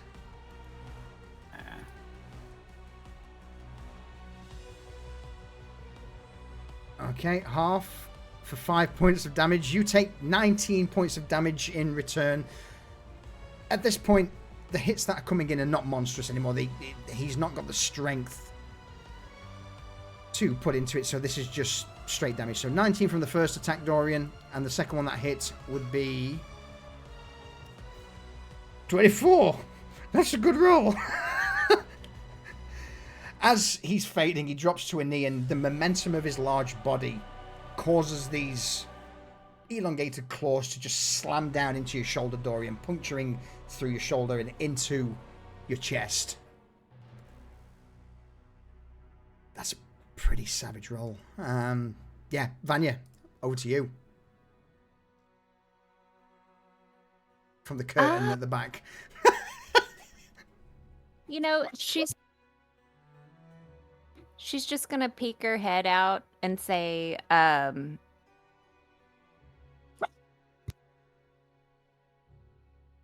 don't want to miss this time. And then she's gonna cast this level 5. Yeah! No! Oh So does my that give her god, 6? yes! Is that 6 that she's doing? 3. Let's have a look. So, oh my good 7. lord. 7. 7. Okay. 7. All right. I'm gonna try to keep count. Boom, boom, boom, boom.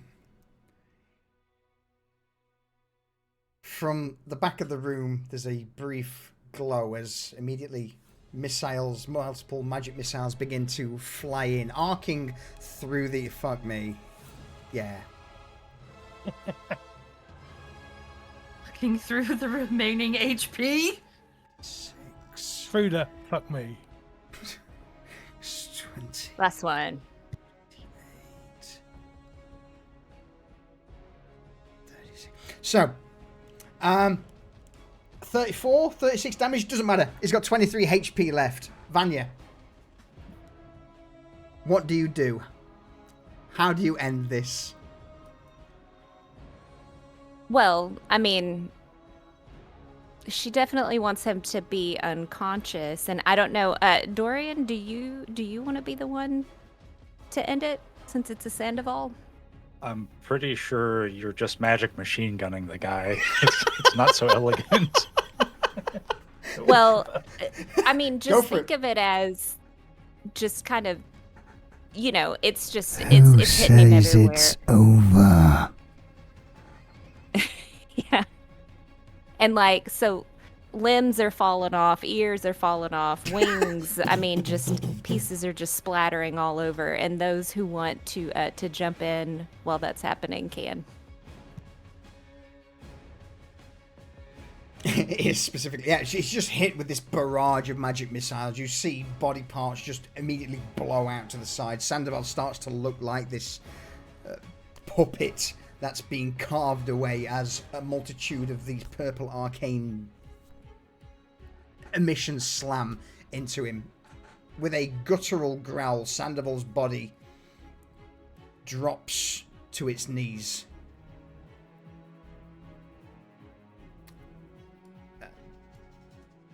Whatever life force sustaining this true blood vampire now well and truly over. He slumps,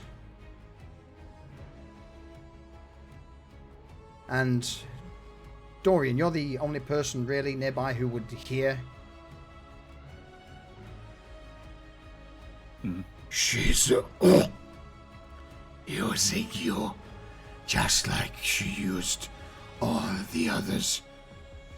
But you're too far in to claw your way out now, huh? Aren't you? And at that, the body of Sandoval falls limp, dropping to the ground, unmoving.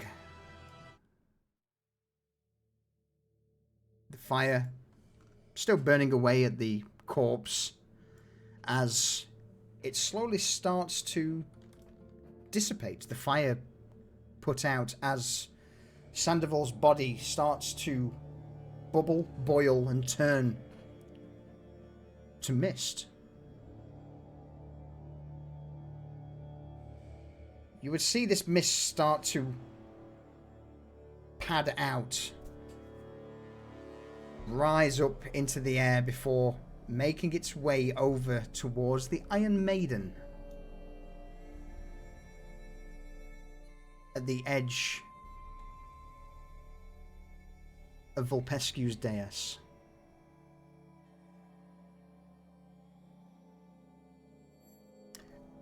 At this, with the combat coming to a close, those who were in the process of fleeing for their lives stand, stop, look around at the form of Viscount Sandoval returning to his chamber of rest. Yes, granted, there's still a few thrall on the ground who are screaming in pain. Some, their eyes blackened and blistered from the effects of the sunbeam. Others turned to charcoal, to dust. And at the top, the upper level of the ballroom, all of the Vulpescu loyalists just looking down at you in stunned awe. Silence fills the ballroom. You see the mist of... Sorry, go on, Reddit? No, go ahead. Okay. You see the mist of Sandoval start to coalesce in front of the Iron Maiden as it makes its way inside, and then slowly over the span of 10 to 15 seconds, Sandoval's unconscious, sleeping form, granted pale, beaten, broken, materializes in the Iron Maiden. He is out for the count. Reza will look at Cypher. Is the sunbeam still going? No, as soon as he dies, Cypher closes his hand. Then Well, what's Reza left of his hand. Reza's going to slowly walk up towards the Iron Maiden.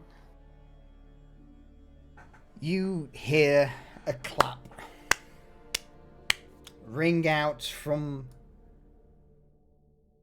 the throne as Countess Catalina Vulpescu stands, continuing her clap. There! Mercy of the court administered.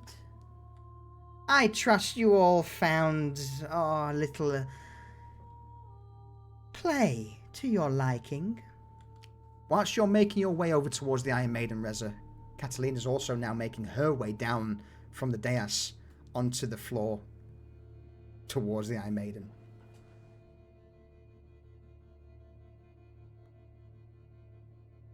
Reza's not going to stop until she's standing in front of it.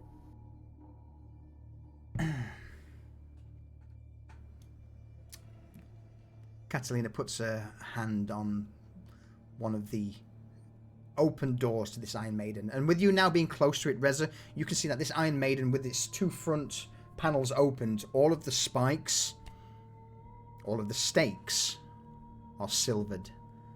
This is not a place of rest. This is an execution chamber. Catalina looks over towards you, grins widely. And Reza will put her hand on the other door, locking eyes with her and returning her grin through her bloodied appearance and her hideous features. As you all know, we of the court return to our resting chambers should we be vanquished. She twirls a finger on the open panel of the Iron Maiden. Though it is unfortunate that the dirt from Sandoval's coffin has been accidentally placed in this Iron Maiden.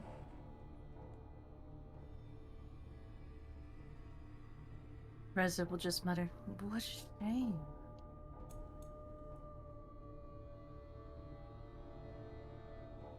With a subtle nod of her head, Reza, Countess Vulpescu just pushes the edge of this panel on her side with a finger to begin closing it. Reza will mirror her actions with the other side. In the silence of the ballroom, apart from the odd crackling of vampiric remains in the corners, the clang of metal closing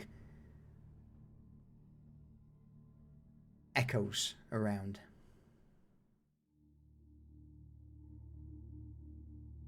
Countess Vulpescu turns her back to you all and begins to make her way back towards the chair. Here, Dame Cordeia at her side stood, hand on her sword, the two bloodwork automatons still in their ever-silent vigil, unmoved, apart from maybe taking a step forward during the conflict, and the two inquisitorial agents, along with the Inquisitor himself, just look on passively. The rest of the aristocrats gathered. Terrified. And a further demonstration of power that she was not even called upon to use during that fight.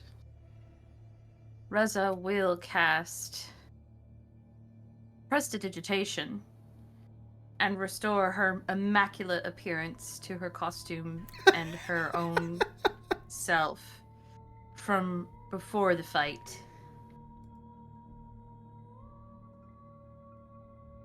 And Give another deep bow towards Countess Volpescu.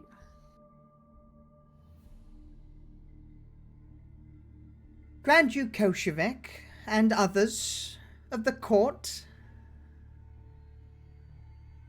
I hope you enjoyed tonight's entertainment. Now, if you would all make your way towards the adjacent chamber where the grand ball will begin.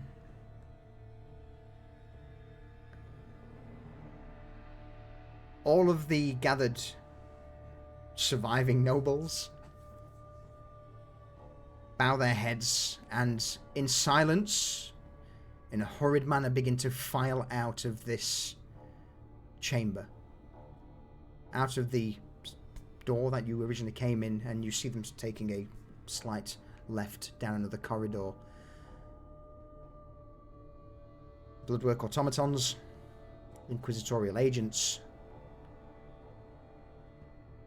depart into the secret side door, leaving you in the room with Countess Volpescu, Dame Cordea,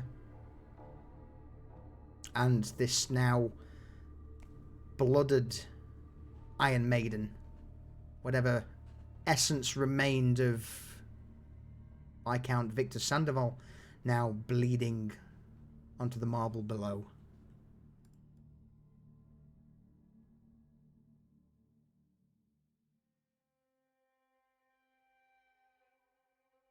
Garrett runs his hand across the shredded chest of his extremely expensive suit and casts mending.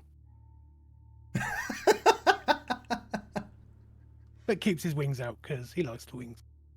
Oh, yeah, that's a good call with the mending. Hmm. Don't mind if I do.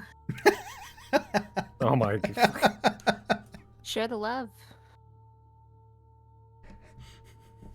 Okay, so we tart everyone up. Yep. Between me and Red. Yeah, I've got to hand my potion of greater healing over to Dorian and be like, I think you need this. And Reza will pop another, not a blood potion, but a temp HP, a great potion of greater healing. Jacqueline's passed out, stood up. Her eyes have rolled back. You just see the whites of her eyes as she stood in place. No movement, no life. She's alive, but unconscious. Catatonic. Catatonic. Absolutely. 16 points of healing for you, Dorian. All right. Vanya will telepathically link with her, even though she's out, and just keep repeating, "It's all right. We're okay. We're gonna make it through this." Just words of encouragement, positive. You're just getting static through the fucking telepathic link.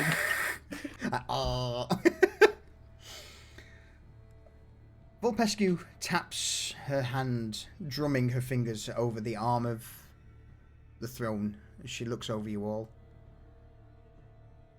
Well, it seems there is a new opening within the court.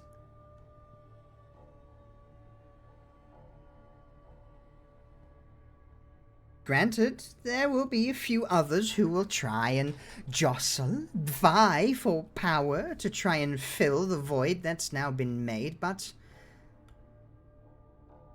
She leans forward and places a fingertip on your nose, Reza.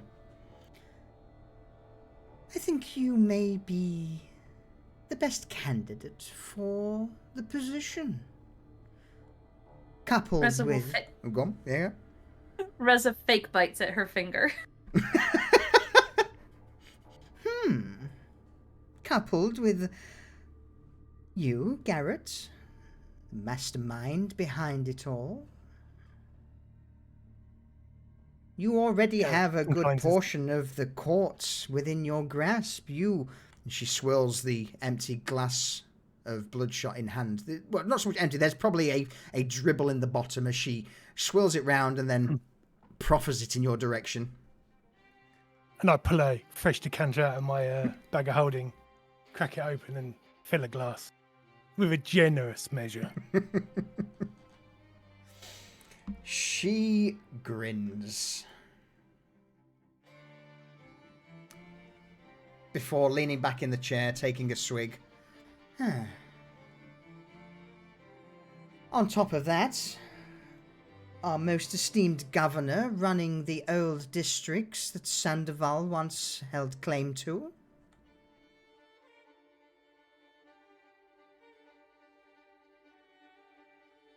Yeah, Dorian is pretty well messed up, so he's just standing there.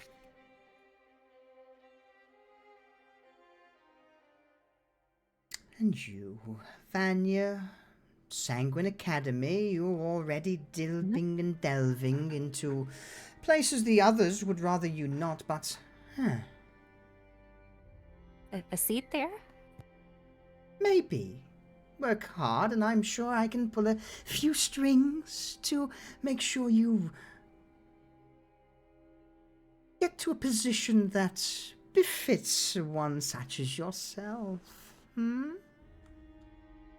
Oh, yes, yes. Cypher.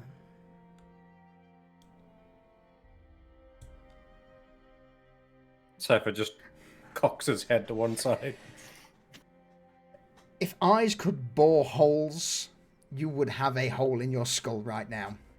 As you just see Catalina there grinning widely.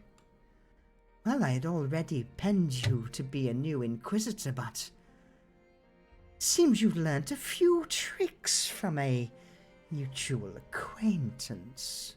Sunbeam,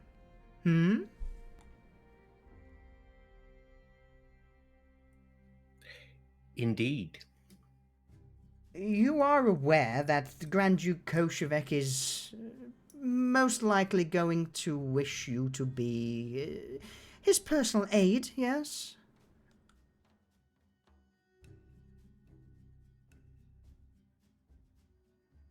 It hadn't crossed my mind, honestly. Well, I don't wish to give you to him. From this day forth, you are mine. You will work as an Inquisitor for House Vulpescu.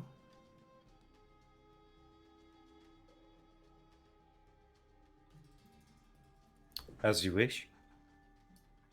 She grins, leans back in the chair. A new house, a budding enterprise that spans the whole city, the upcoming slums, united, power within the Sanguine Academy, and the ability to burn any who oppose me. Oh, this is just delightful.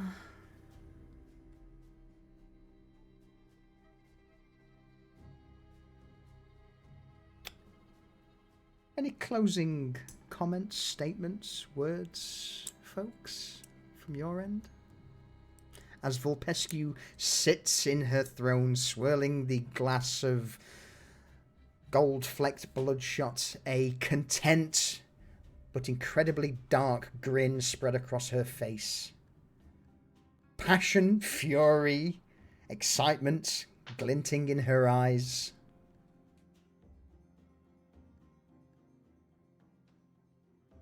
Well, it's definitely taken a turn from the gutter trash that we were at the beginning, right?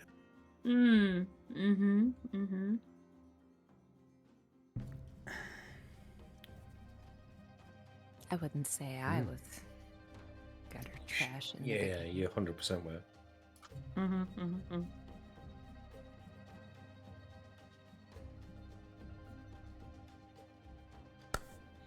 In that case, then, if there's nothing further, with all of you now fully under the influence, control, the chains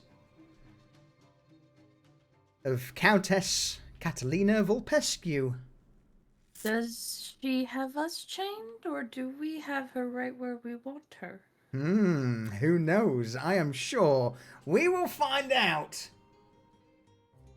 on the next season of Pariahs.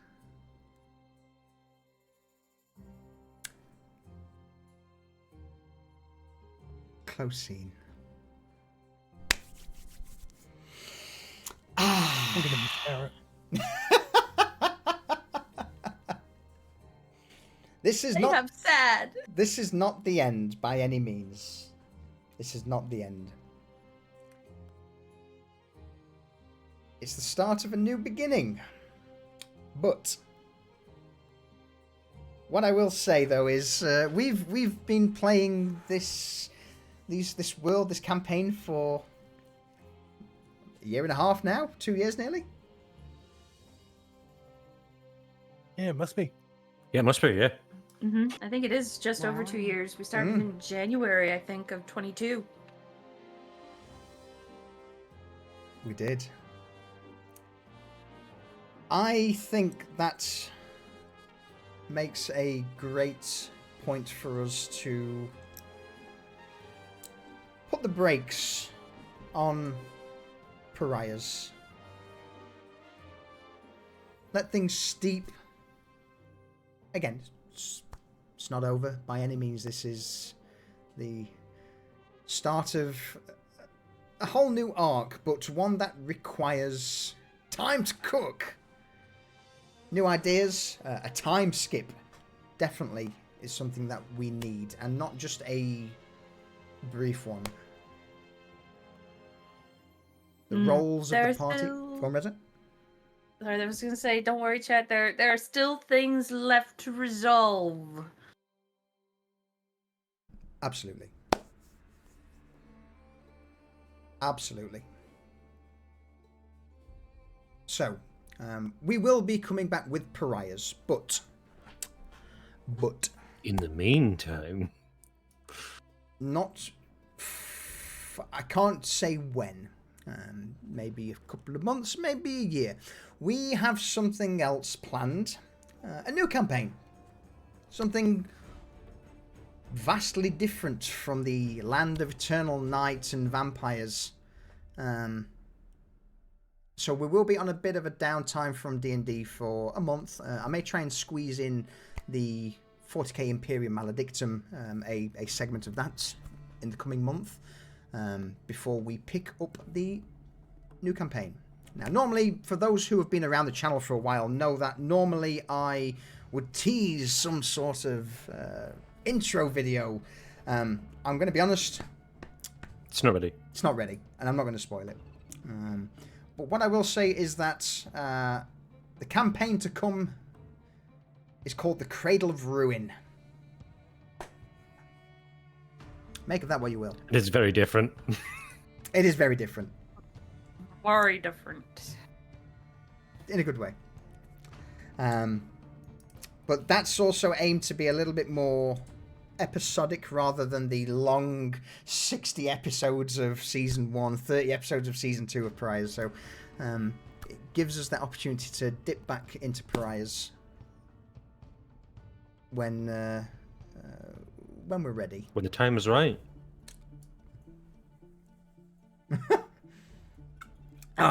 But with that though, Matt Boozle, thank you very much, by the way, once again for the subscription and the 10 gifted subs. Thanks for dropping in. Gofin2505, thank you for the follow. Brits and Crits D&D, thank you for the raid. I'm Chris Kidd, thank you for the raid. Vexing Cat, thank you for the resub as well. Always a sweetheart, always appreciated. Sneeze, thank you very much, as always, for those 67 months of resub. Yeah. Season 2 of Pariahs. Signing off. Anything you wish to close with, folks? Goodbye, chat. Goodbye, chat. Hey. And we'll see you soon on something else. Ah, dear. All right, folks. Thank you for joining us for the season finale, episode 30 of Pariahs. we'll crank up the tunes, find someone to raid. Look forward to more.